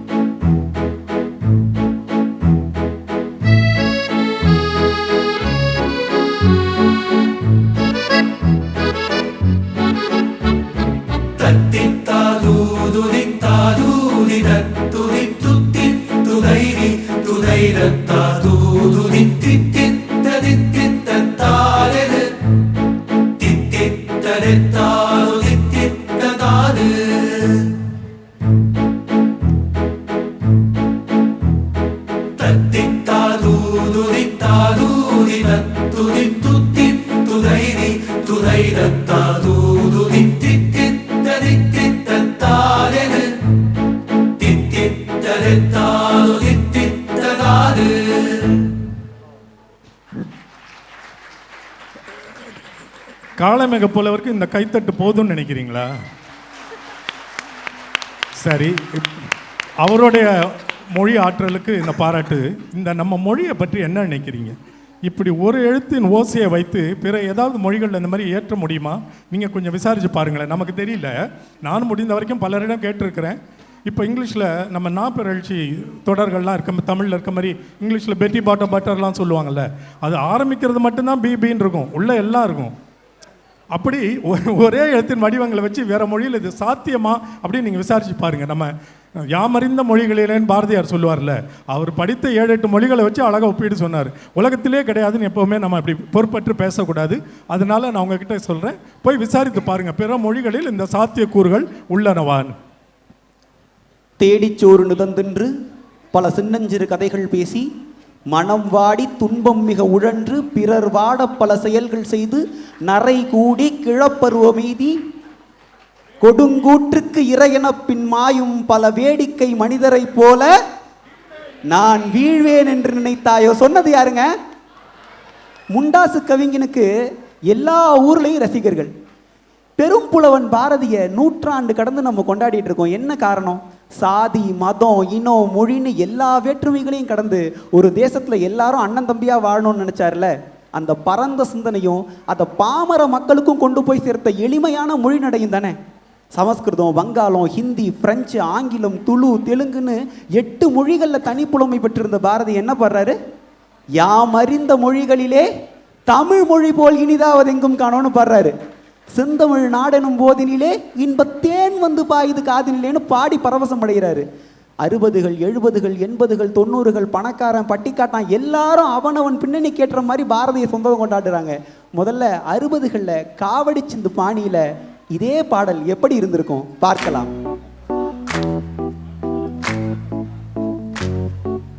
செந்தமிழ்நாடெனும் போதினிலே இன்பத்தேன் வந்து பாயுது காதினிலே, எங்கள் தந்தைய நாடென்ற பேச்சினிலே ஒரு சக்தி பிறக்குது மூச்சினிலே. செந்தமிழ்நாடெனும் போதினிலே இன்பத்தேன் வந்து பாயுது காதினிலே, எங்கள் தந்தைய நாடென்ற பேச்சினிலே ஒரு சக்தி பிறக்குது மூச்சினிலே.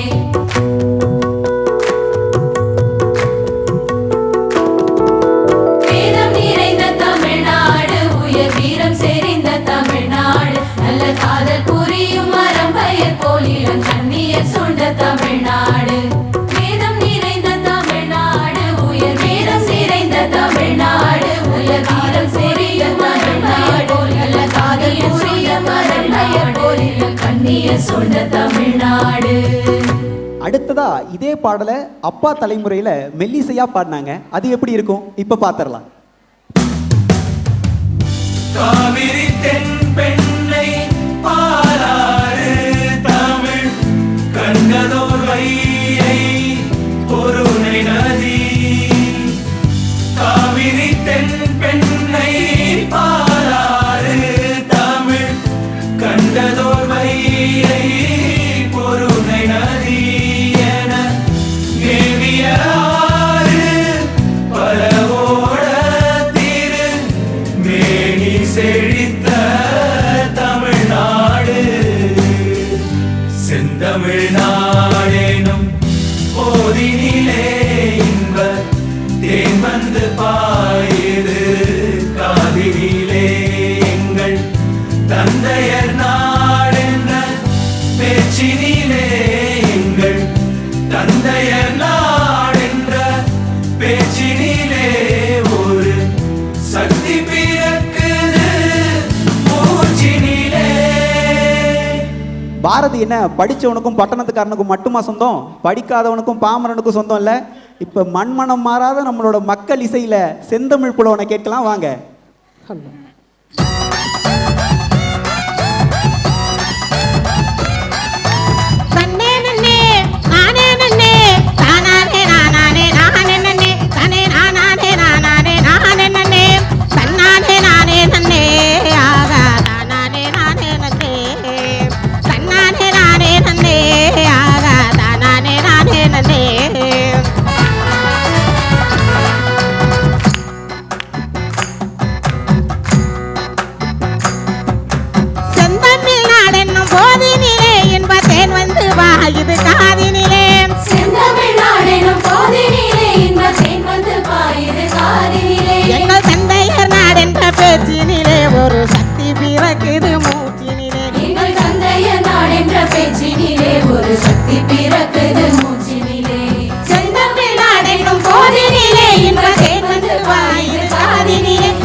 கொளுத்திட்டேக்கா.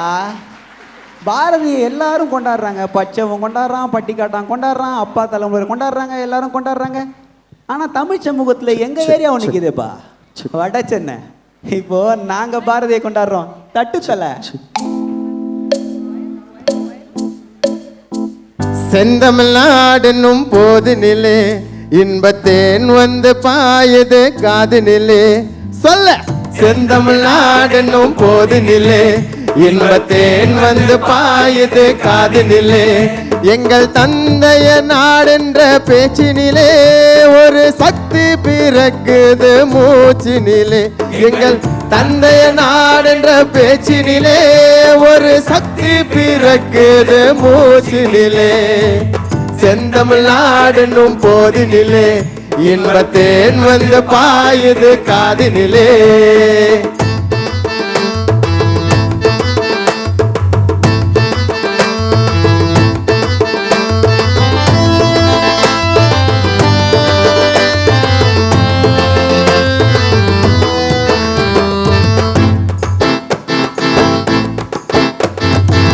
நீலத்திரை கடலோரத்திலே நின்று நித்தம் தவம் செய் குமரி எல்லை. ரிப்பீட். நீலத்திரை கடலோரத்திலே நின்று நித்தம் தவம் செய் குமரி எல்லை. வட மாலவன் குன்றம் இவற்றிடையே புகழ் மண்டி கிடக்கும் தமிழ்நாடு. வட மாலவன் குன்றம் இவற்றிடையே புகழ் மண்டி கிடக்கும் தமிழ்நாடு. செந்தமிழ்நாடென்னும் போதினிலே இன்பத்தேன் வந்து பாயுது காதினிலே. சொல்ல செந்தமிழ்நாடென்னும் போதினிலே இன்பத்தேன் வந்து பாயுது காதினிலே. எங்கள் தந்தைய நாடென்ற பேச்சினிலே ஒரு சக்தி பிறக்குது மூச்சினிலே. எங்கள் தந்தைய பேச்சினிலே ஒரு சக்தி பிறக்குது மூச்சினிலே. செந்தமிழ்நாடென்னும் போதினிலே இன்பத்தேன் வந்து பாயுது காதினிலே. எல்லாரும் பாரதியை கொண்டாடுறாங்க. இன்னைக்கு இருக்கிற 2K கிட்ஸ் எல்லாம் பாரதியை கொண்டாட மாட்டாங்களா என்ன? இப்போ மேற்கத்திய இசை பாணியில 2K கிட்ஸ் எப்படி கொண்டாடுறாங்க? செந்தமிழ்நாடெனும் போதினிலே இன்பத்தேன் வந்து பாயுது காதினிலே. எங்கள் தந்தையர் நாடென்ற பேச்சினிலே ஒரு சக்தி பிறக்குது மூச்சினிலே.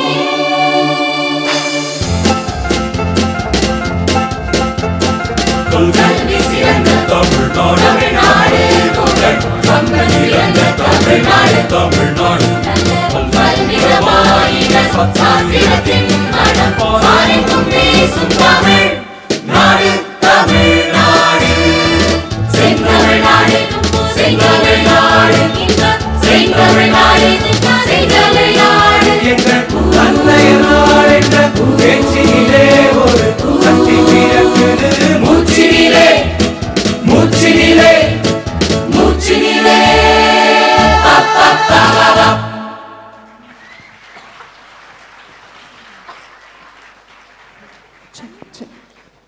நகரங்கள்லையும் சில கிராமங்கள்லையும் இருக்கிற சில பெண்கள் நல்லா படித்து பெரிய பதவியில் இருக்காங்கன்றதுனால எல்லா பெண்களும் படிச்சுட்டு தான் கற்பனை பண்ணிக்கிறோம். ஆனால் உண்மை அது கிடையாது. படிக்கிற பெண்களோட எண்ணிக்கை அதிகமாகி இருக்கிறது உண்மை. ஆனால் எல்லா பெண்களும் படிக்கல. பல பெண்களுக்கு இன்னமும் கல்வி கிடைக்கல. வறுமை, கல்வி அறிவில்லாத பெற்றோர், இதெல்லாம் இதுக்கு முக்கிய காரணம். தருமபுரி, கிருஷ்ணகிரி மாவட்டத்திலலாம் போய் பார்த்தா நெஞ்சம் பதைக்குது. 15 வயது சிறுமி கையில் 1 வயது குழந்தை. அரசு எவ்வளவு சட்டங்களை ஏற்றினாலும் தண்டனைகளை எவ்வளவு கடுமையாக்கினாலும் இந்த அவலம் குறைஞ்ச பாடில்லை. அந்த பெண்களுக்கு சுய சிந்தனையை தூண்டுற கல்வியை கொடுக்குற வரைக்கும் இது நிறுத்த முடியாது. கல்வி மட்டும்தான் இதுக்கான ஒரே விடிவு. தன்னை பாதுகாத்துக்கவும் சுயசார்பை ஏற்படுத்தவும் முன்னேறவும் கல்வி அறிவு இன்றியமையாதது. இன்னைக்கு நம்ம சகோதரிகளும் நம்ம அம்மாக்களும் படிச்சிருக்காங்கன்னா அதுக்காக போராடிய பாரதியாரும் பாரதிதாசனும் பெரியாரும் போற்றப்பட வேண்டியவங்க. 50 வருடங்களுக்கு முன்னாடியே பெண் கல்வியின் அவசியத்தை வலியுறுத்தி பாடின புரட்சி கவிஞர் பாரதிதாசனின் பாடல். இன்னமும் கல்வி மறுக்கப்பட்டு கிடக்கிற அந்த பாவப்பட்ட இளம் பெண்களின் அவல நிலை மாற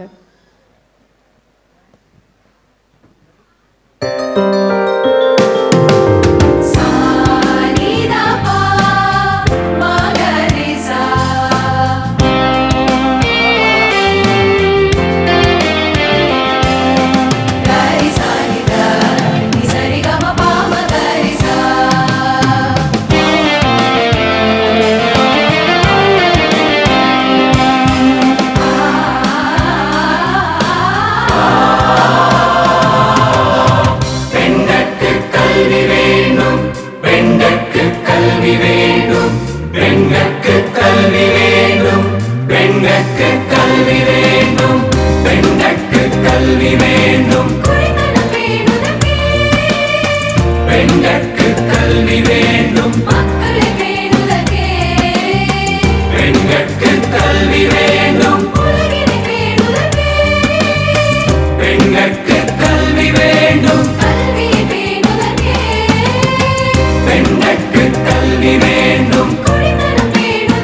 கல்வி வேண்டும் மக்களை பேணுதற்கே பெண்கட்கு கல்வி வேண்டும் உலகினை பேணுதற்கே பெண்கட்கு கல்வி வேண்டும் கல்வியை பேணுதற்கே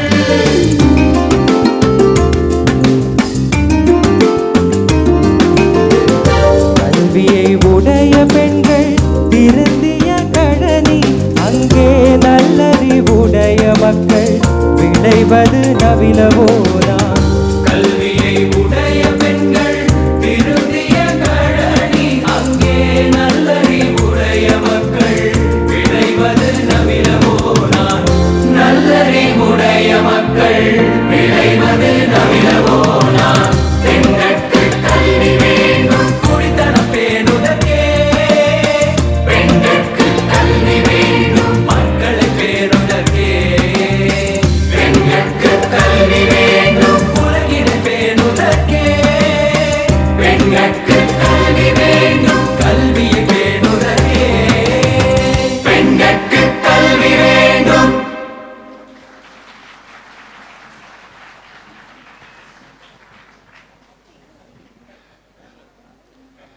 நான் இப்போ நம்ம எல்லாருக்கும் தெரிஞ்ச ஒரு சில வாக்கியங்களோட முதல் வரியை நான் சொல்கிறேன். அந்த முழக்கத்தோட தொடர்ச்சியை நீங்கள் சொல்லுங்கள். தமிழன் என்று சொல்லடா, தமிழன் என்றோர் இனம் உண்டு. இந்த ஆகச்சிறந்த முழக்கங்களெல்லாம் நமக்கு கொடுத்தது யார் தெரியுமா? பாரதியாரா? சரி, நான் ஒரு குறிப்பு கொடுக்குறேன். அவரை நாமக்கல் கவிஞர்னு சொல்லுவோம்.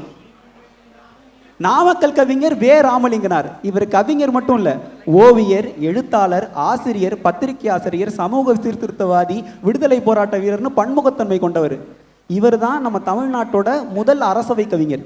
இவரை போற்றுகிற விதமாக தான் நம்மளோட தலைமைச் செயலகத்துக்கு என்ன பேர்? நாமக்கல் கவிஞர் மாளிகை அப்படின்னு பேர் சூட்டியிருக்காங்க. இவர் ஒரு காந்திய கவிஞர். காந்திய கருத்துக்களை தன்னோட எழுத்துக்கள் மூலமாக மக்களிடையே கொண்டு போய் சேர்த்து வருவர்.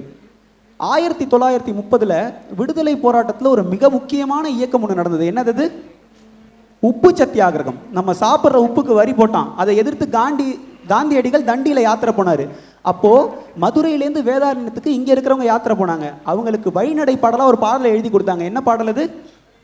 கத்தி இன்றி ரத்தமின்றி. ஐயா, அந்த ஐயாவுக்கு ஒரு கைத்தட்டல் கொடுங்களேன். கத்தி இன்றி ரத்தமின்றி யுத்தம் ஒன்று வருகுது, சத்தியத்தின் நித்தியத்தை நம்பும் யாரும் சேருவீர். என்ன சொல்றாரு? இது ஒரு அற யுத்தம், அறிவு யுத்தம். இதுக்கு கத்தியோ நீ ஒரு துளி ரத்தமோ சிந்த தேவையில்லை, உண்மை உன் பக்கம் இருந்தா போதும், நீ தான் வெல்ல போறன்னு. அந்த அற வழிக்கு, அற போராட்டத்துக்கு இப்ப போலாமா?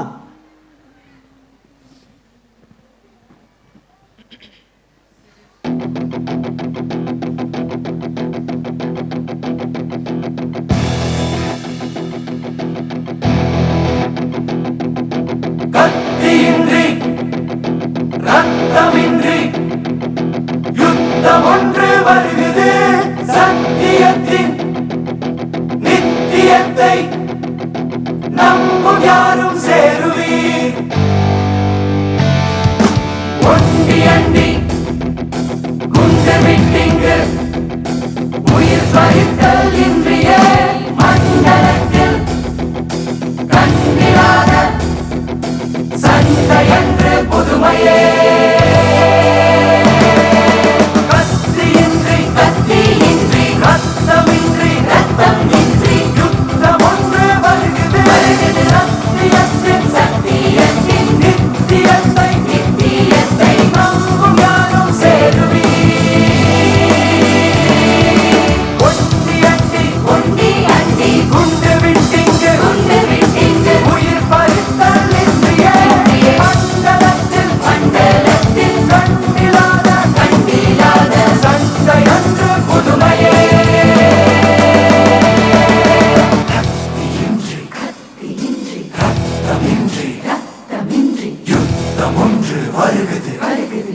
யுத்தம் ஒன்று வருகிறது. குதிரை இல்லை, யானை இல்லை, கொல்லும் ஆசை இல்லையே. எதிரி என்று யாரும் இல்லை, என்றும் ஆசை இல்லதாய், என்றும் ஆசை இல்லதாய். கோபம் இல்லை, தாபம் இல்லை, சாபக்கூறல் இல்லையே. பாவமான செய்கை என்றும் பண்ணும் ஆசை இன்றியே. கத்தியின்றி, கத்தியின்றி, ரத்தமின்றி, ரத்தமின்றி யுத்தம் ஒன்று வருகிறது. வருகிறது, யுத்தம் ஒன்று வருகிறது. கண்டதில்லை, கேட்டதில்லை, சண்டை இந்த மாதிரி. பண்டு செய்த புண்ணியம் தான் மனிதனே நாம் பார்த்திட, வைத்ததே நாம் பார்த்திட. சாந்தி என்ற சாந்தமூர்த்தி தேர்ந்து காட்டும் சென்றே. மாந்தருக்குள் தீமை குன்ற வாய்ந்த தெய்வ மார்க்கமே. கத்தியின்றி, ரத்தமின்றி யுத்தம் ஒன்று வருகிறது. சத்தியத்தின் நித்தியத்தை நம்பும் யாரும் சேருவீர். ஒன்றியத்தி குண்டு விட்டீங்க உயிர் பறித்த இந்திய மண்டலத்தில் கண்டிராத சண்டை என்று புதுமையே. யுத்தம் ஒன்று வருகிறது.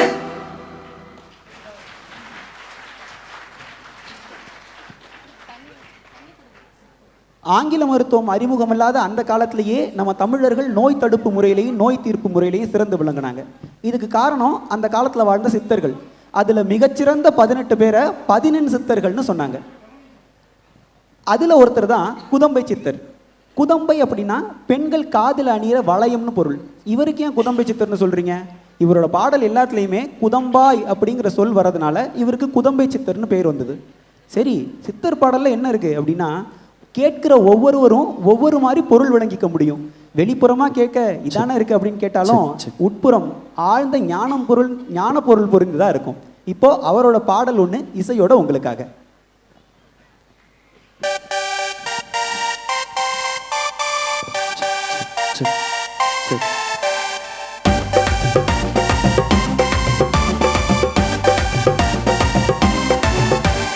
வெட்ட வெளி தன்னை மெய் என்று இருப்போர்க்கு, வெட்ட வெளி தன்னை மெய் என்று இருப்போர்க்கு பட்டயம் ஏது கடி குதம்பாய், பட்டயம் ஏது கடி, பட்டயம் ஏது கடி குதம்பாய், பட்டயம் ஏது கடி.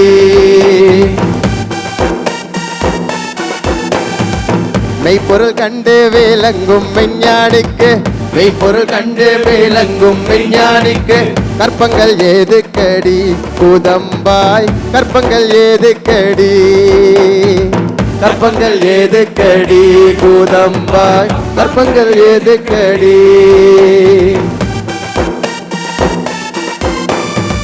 முத்தமிழ் கற்று கூயங்கும் விஞ்ஞானிக்கு, முத்தமிழ் கற்று கூயங்கும் விஞ்ஞானிக்கு சத்தங்கள் ஏது கடி குதம்பாய், சத்தங்கள் ஏது கடி, சத்தங்கள் ஏது கடி குதம்பாய், சத்தங்கள் ஏது கடி. ஆனந்தம் பொங்கி அளவோடு இருப்பார்க்கு ஞானம் தான் ஏது கடி குதம்பாய், ஞானம் தான் ஏது கடி. ஆனந்தம் பொங்கி அளவோடு இருப்பார்க்கு ஞானம் தான் ஏது கடி குதம்பாய், ஞானம் தான் ஏது கடி.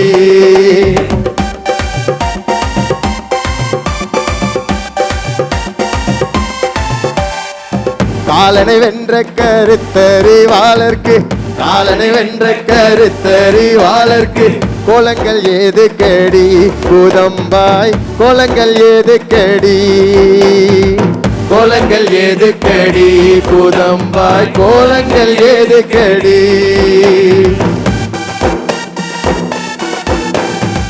தாவாரம் இல்லை தனக்கொரு வீடில்லை, தாவாரம் இல்லை தனக்கொரு வீடில்லை, தேவாரம் ஏது கடி குதம்பாய், தேவாரம் ஏது கடி, தேவாரம் ஏது கடி குதம்பாய், தேவாரம் ஏது கடி.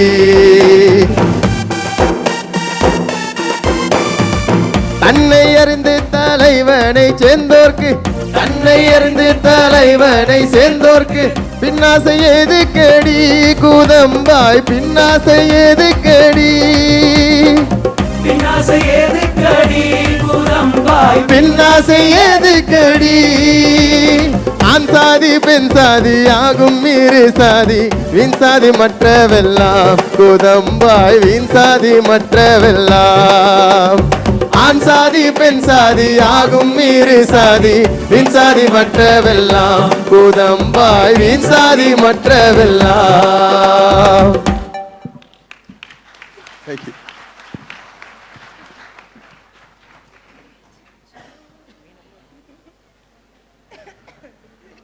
இந்த அருமையான பொங்கல் திருநாளில் நம்முடைய தமிழை நாங்கள் சுவாசிக்கிற நேசிக்கிற மொழியை உங்களுக்கு பாடி கொடுக்க வழங்க எங்களுக்கு கிடைத்த இந்த வாய்ப்புக்கு நாங்கள் பெருநன்றி கூறிக்கொள்கிறோம் பப்பாசிக்கு. இவ்வளவு சிறப்பான தமிழர் திருநாளில் தமிழை நம்ம கேட்டு சுவைத்து கொண்டாடி மகிழ்கிற இந்த தருணம் நம்ம வாழ்க்கையில் கொடுத்து வைத்த தருணம் என்று சொல்லலாம். இன்றைக்கி தொலைக்காட்சியில் பொங்கல் திருநாளுக்கு எல்லா தொலைக்காட்சி திருப்பினீங்கனாலும் பொங்கலை ஒட்டிய பாடல்கள் ஒளிபரப்புவார்கள் இல்லையா? கேட்டிருப்பீங்க நீங்களாம். என்ன பாட்டு ஒளிபரப்புனாங்க சொல்லுங்கள்? மகாநதி படத்துலேருந்து ஒன்று வரும். அப்புறம் அது போட்டாங்களா? நம்ம நினைக்கிறோம் அவங்க போடுற மாதிரி இல்லை. மகாநதி பாட்டு போடுவாங்க. அதை விட்டால் இன்னொன்று ஒன்று போடுவாங்க. தை பிறந்தால் வழி பிறக்கும்னு அந்த ஃபிலிம்லாம் தேஞ்சு போய் மழை பெய்கிற மாதிரி இருக்கும் கோடு கோடாக. அதை போடுவாங்க. தமிழராக நீண்ட நெடிய வரலாறு உள்ள இனமா, ஆனால் அவர்களுடைய தமிழர் திருநாளுக்கு பாட்டே இருக்காதான் தமிழ்நாட்டில். 2 பாட்டு இதை வச்சு தான் 64லேருந்து அந்த பாட்டை ஓட்டிகிட்டு இருக்கிறாங்க. மகாநதி வந்து அது ஒரு 20-30 வருஷத்துக்கு மேலே ஆச்சு. பாட்டே இல்லைன்னு ரொம்ப வருத்தமாக இருந்தது ஒரு இசை கலைஞனா எனக்கு. நான் அமெரிக்கா நகரத்தில் தமிழ் சங்கங்களின் கூட்டமைப்பின் தலைவராக இருந்த இப்பொழுது ஆலோசகராக இருக்கிற திரு கால்வெல் வேல் நம்பியிடம் இதை பற்றி சொன்னேன். எனக்கு ரொம்ப இது ஒரு ஏக்கமாக இருக்குது. நம்ம ஒரு நல்ல பொங்கலுக்கான பாடலை உருவாக்கணும். நம்ம தமிழ் இனத்துக்கு அந்த பொங்கலின் சாராம்சத்தை எல்லாருக்கும் எடுத்து சொல்கிற மாதிரி நல்ல எண்ணம் நம்ம போவோம்.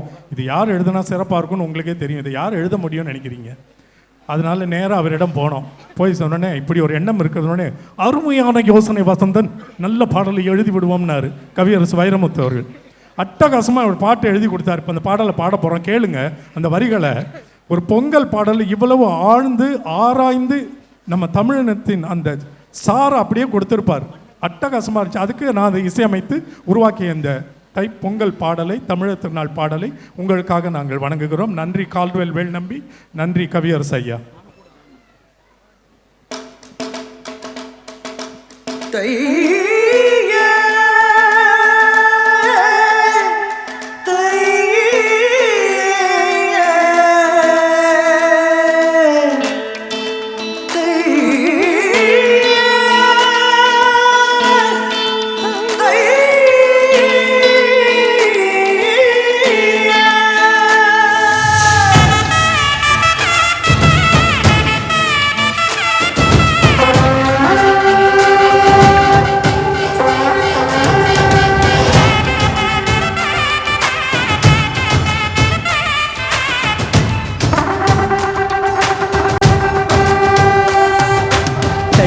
தையே தையே தமிழர் திருநாள் தையே, மெய்யே மெய்யே மெய்யே வெற்றி திங்கள் தையே. தையே தையே தையே தமிழர் திருநாள் தையே, மெய்யே மெய்யே மெய்யே வெற்றி திங்கள் தையே.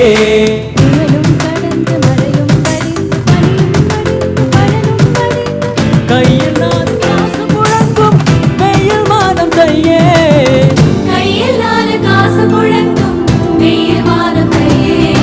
தையே தையே தையே தமிழர் திருநாள் தையே, மெய்யே மெய்யே மெய்யே வெற்றி திங்கள் தையே.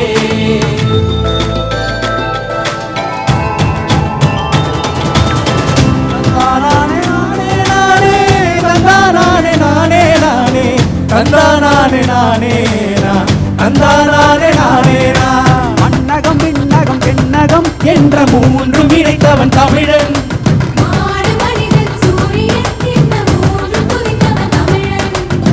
கரும்பு கண்டு சாரும் எடுத்தான், இஞ்சி பிழிந்து சாரம் எடுத்தான், மஞ்சள் கொண்டு மருந்தும் எடுத்தான், உயிரை வளர்த்து உயிரை வளர்த்தான்.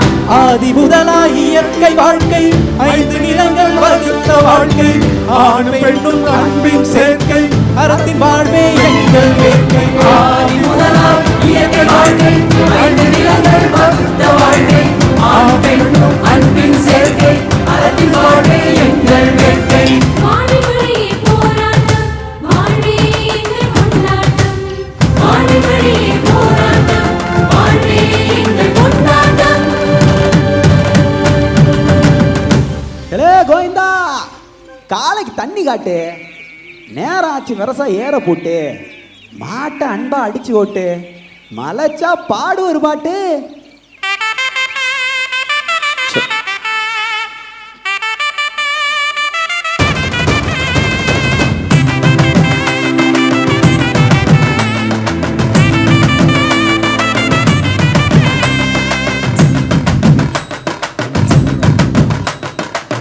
மாடி எங்கள் உழைப்பாளி, மாடி எங்கள் பங்காளி, வீரமெங்கள் விளையாட்டு விளையாட்டு அதன் வேறு பெயர் தான் மஞ்சு விரட்டு, மஞ்சு விரட்டு, மஞ்சு விரட்டு. மாடி எங்கள் உழைப்பாளி, மாடி எங்கள் பங்காளி, வீரமெங்கள் விளையாட்டு அதன் வேறு பெயர் தான் மஞ்சு விரட்டு, மஞ்சு விரட்டு, மஞ்சு விரட்டு. காதல் வீரமானவென்றே கவிதை சொன்னது எங்கள் மொழி காதல் வீரமானவென்றே கவிதை சொன்னது எங்கள் மொழி சிந்து சமவெளி தோன்றும் முன்னே முந்து சமவெளி எங்கள் வெளி. சிந்து சமவெளி தோன்றும் முன்னே முந்து சமவெளி எங்கள் வெளி.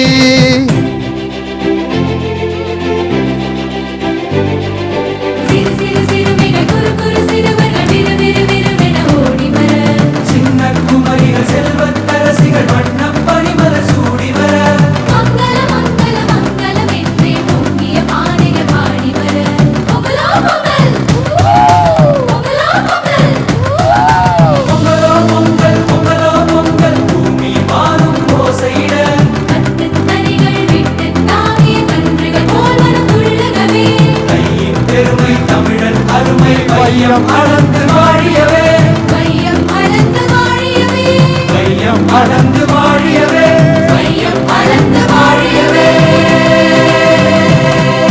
கையே கையே கையே தமிழர் திருநாள் கையே மெய்யே மெய்யே மெய்யே வெற்றி திங்கள் கையே புயலும் கடந்து மழையும் கழிந்து பனியும் பொழிந்து பலனும் மறைந்து கையில் நாலு காசு முழங்கும் வெயில் மாதம் கையே கையில் நாலு காசு முழங்கும் வெயில் மாதம் தையே கையே கையே கையே தமிழர் திருநாள் கையே மெய்யே மெய்யே மெய்யே வெற்றி திங்கள் கையே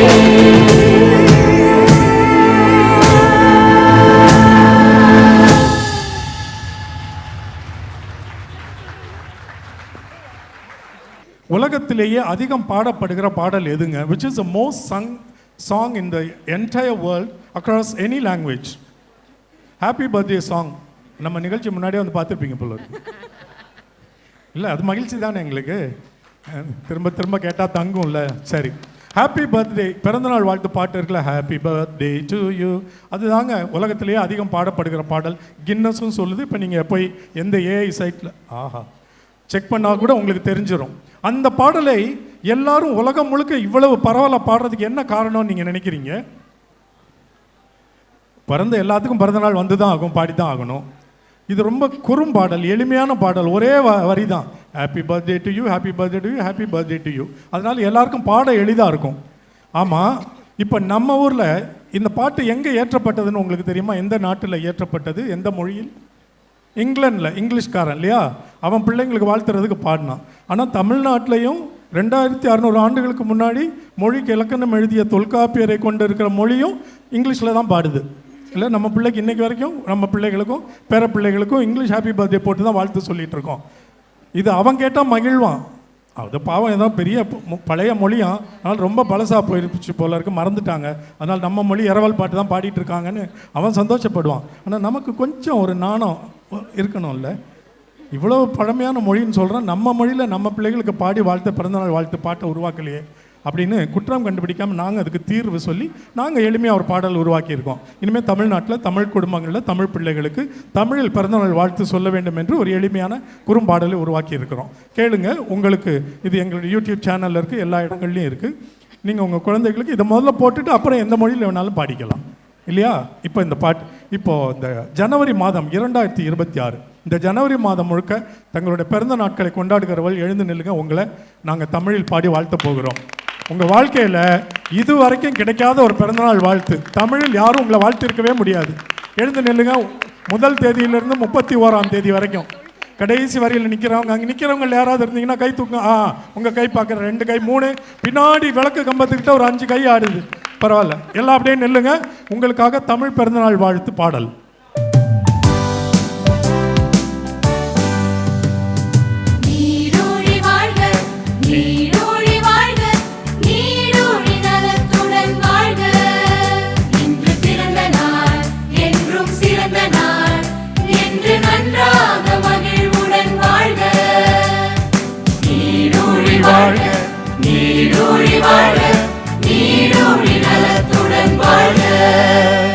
கைத்தட்டி அவங்களுக்கு பிறந்தநாள் வாழ்த்துக்கள் சொல்லிருங்க. ஜனவரி 15, 2026 உங்களுடைய மொபைலில் டைரியில் குறித்து வச்சுக்கோங்க. இது வரைக்கும் உங்கள் வாழ்க்கையில் கிட்டாத தமிழ் பிறந்தநாள் வாழ்த்து உங்களுக்காக இந்த புத்தக கண்காட்சியில் உங்களுக்கு கிடைத்திருக்கிறது. இனிமேல் எல்லா ஆண்டும் முதல்ல இதை நீங்கள் பாடுவீர்கள் என்று நாங்கள் எதிர்பார்க்கிறோம்.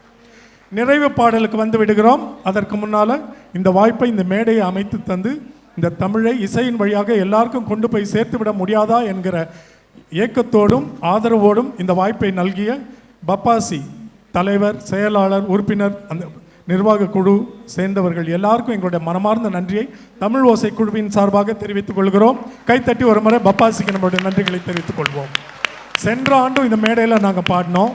இந்த ஆண்டும் அந்த வாய்ப்பை உருவாக்கி தந்திருக்கிறீர்கள். நீங்கள் என்ன நினைவில் வச்சுக்கணுன்னா, நீங்கள் அமர்ந்து கைத்தட்டி கேட்டு போகிறதில்ல. அந்த ஸ்ரீராம் முதல்ல சொன்ன மாதிரி இது பங்கேற்பாளர்கள் இருக்கிற நிகழ்ச்சி. ஏன்னா இது நம்ம மொழி, நம்ம இலக்கியம், நமக்கு தெரிந்த பாடல்கள் இசைப்படுத்தினது மட்டும்தான் நான். இப்போது இந்த குழுவை தொடங்கிய பொழுது என்னென்ன பாடலை எங்கேருந்தெல்லாம் தேர்ந்தெடுக்கணும், எனக்கு பெரிய தமிழ் இலக்கியத்திலலாம் பெரிய அறிவு கிடையாது.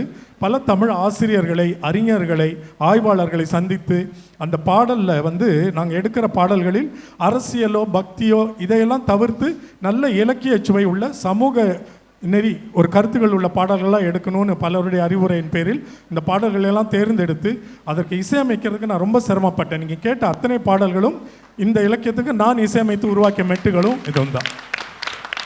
மிகப்பெரிய சவாலாக இருந்தது. எந்த விதத்திலையும் வார்த்தைகள் சிதைந்து விடாமல், பிரிந்து விடாமல், நொறுங்கி விடாமல் இதை அப்படியே கொண்டு போய் சேர்க்கணும்னு நாங்கள் முயற்சி செய்து உருவாக்கின பாடல்கள். அப்புறம் இது கொஞ்சம் பழந்தமிழ் சொற்களாக இருக்கனால கேட்ட உடனே விளங்காது. அதனால நாங்கள் இந்த எல்இடி திரைகளில் எந்த நிகழ்ச்சிக்கு போனாலும் நாங்கள் அதில் ரொம்ப கண்டிப்பாக இருப்போம். ஏன்னா அந்த வார்த்தைகளை நீங்கள் பார்க்கலன்னா பாடல்கள் முழுமையாக சென்று சேராது.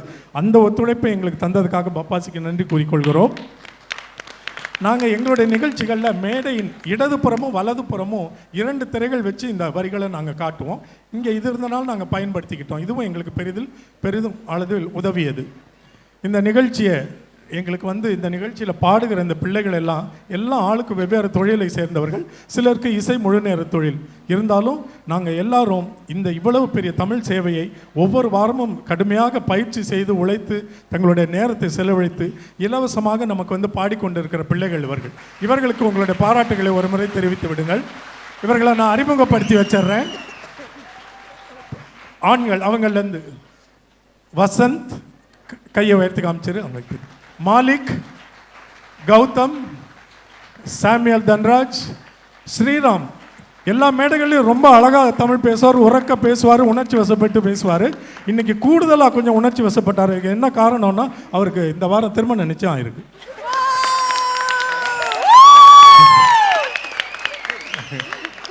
ஒரு பெண் சிக்கிவிட்டாள். அப்புறம் ராதிகா, மீனாட்சி, வினிதா, ஷாரன், தர்ஷா, முகில், மயூரி, எங்கள் குழுவின் தலைவர், அந்த ஒலி எல்லாம் அமைக்கிறவர், கலவை இசையில் எனக்கு உதவி எல்லாம் விபின் பாஸ்கர். கொஞ்சம் வெளிச்சத்துக்கு வந்திருப்பான்.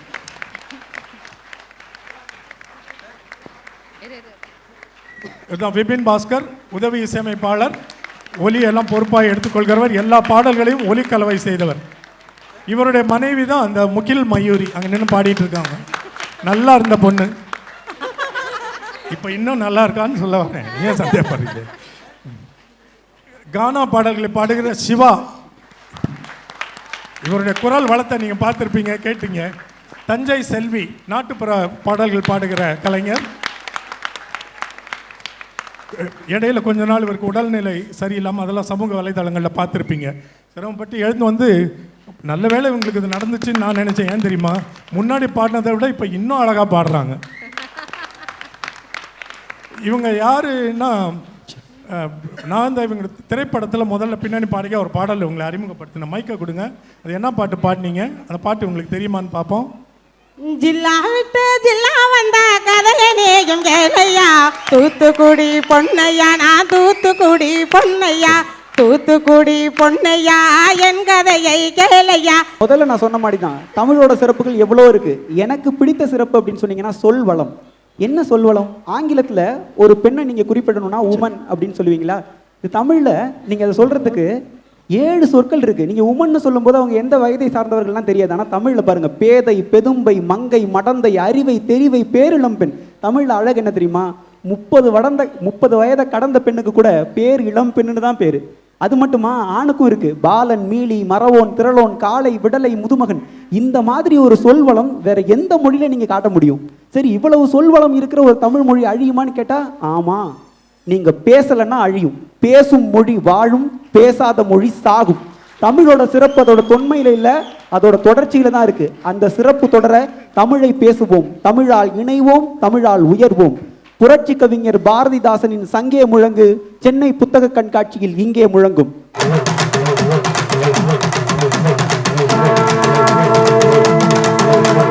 சங்கே முழங்கு, சங்கே முழங்கு, சங்கே முழங்கு, சங்கே முழங்கு, சங்கே முழங்கு, சங்கே முழங்கு, சங்கே முழங்கு, சங்கே முழங்கு, சங்கே முழங்கு, சங்கே முழங்கு, சங்கே முழங்கு, சங்கே முழங்கு.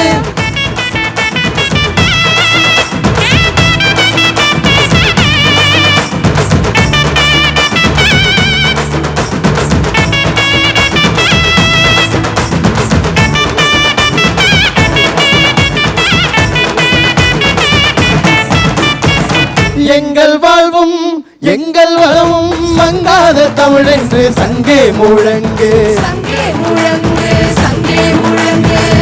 எங்கள் பகைவர் எங்கோ மறைந்தார், இங்குள்ள தமிழர்கள் ஒன்றாதல் கண்டே, தமிழர்கள் ஒன்றாக கண்டே கண்டே. எங்கள் வாழ்வும் எங்கள் வளமும் மங்காத தமிழ் என்று சங்கே முழங்கு. எங்கள் பகைவர் எங்கோ மறைந்தார், இங்குள்ள தமிழர்கள் ஒன்றாதல் கண்டே. பொங்கு தமிழர்க்கு என்னல் விளைத்தால் சங்காரணிசம் என்று சங்கே முழங்கு, சங்காரணிசம் என்று சங்கே முழங்கு. பொங்கு தமிழர்க்கு என்னல் விளைத்தால் சங்காரணிசம் என்று சங்கே முழங்கு, சங்கே முழங்கு, சங்கே முழங்கு, சங்கே முழங்கு, சங்கே முழங்கு, சங்கே முழங்கு, சங்கே முழங்கு.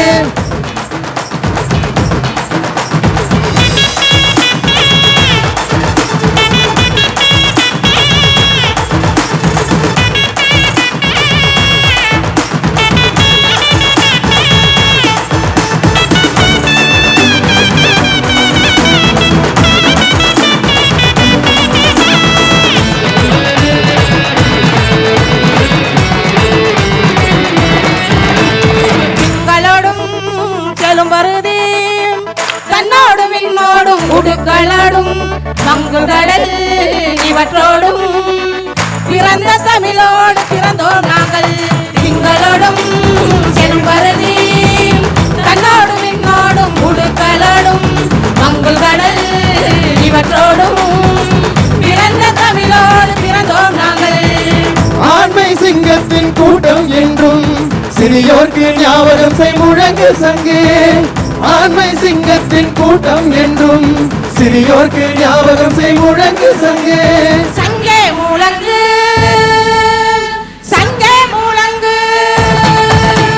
சங்கே முழங்கு சங்கே முழங்கு சங்கே முழங்கு சங்கே முழங்கு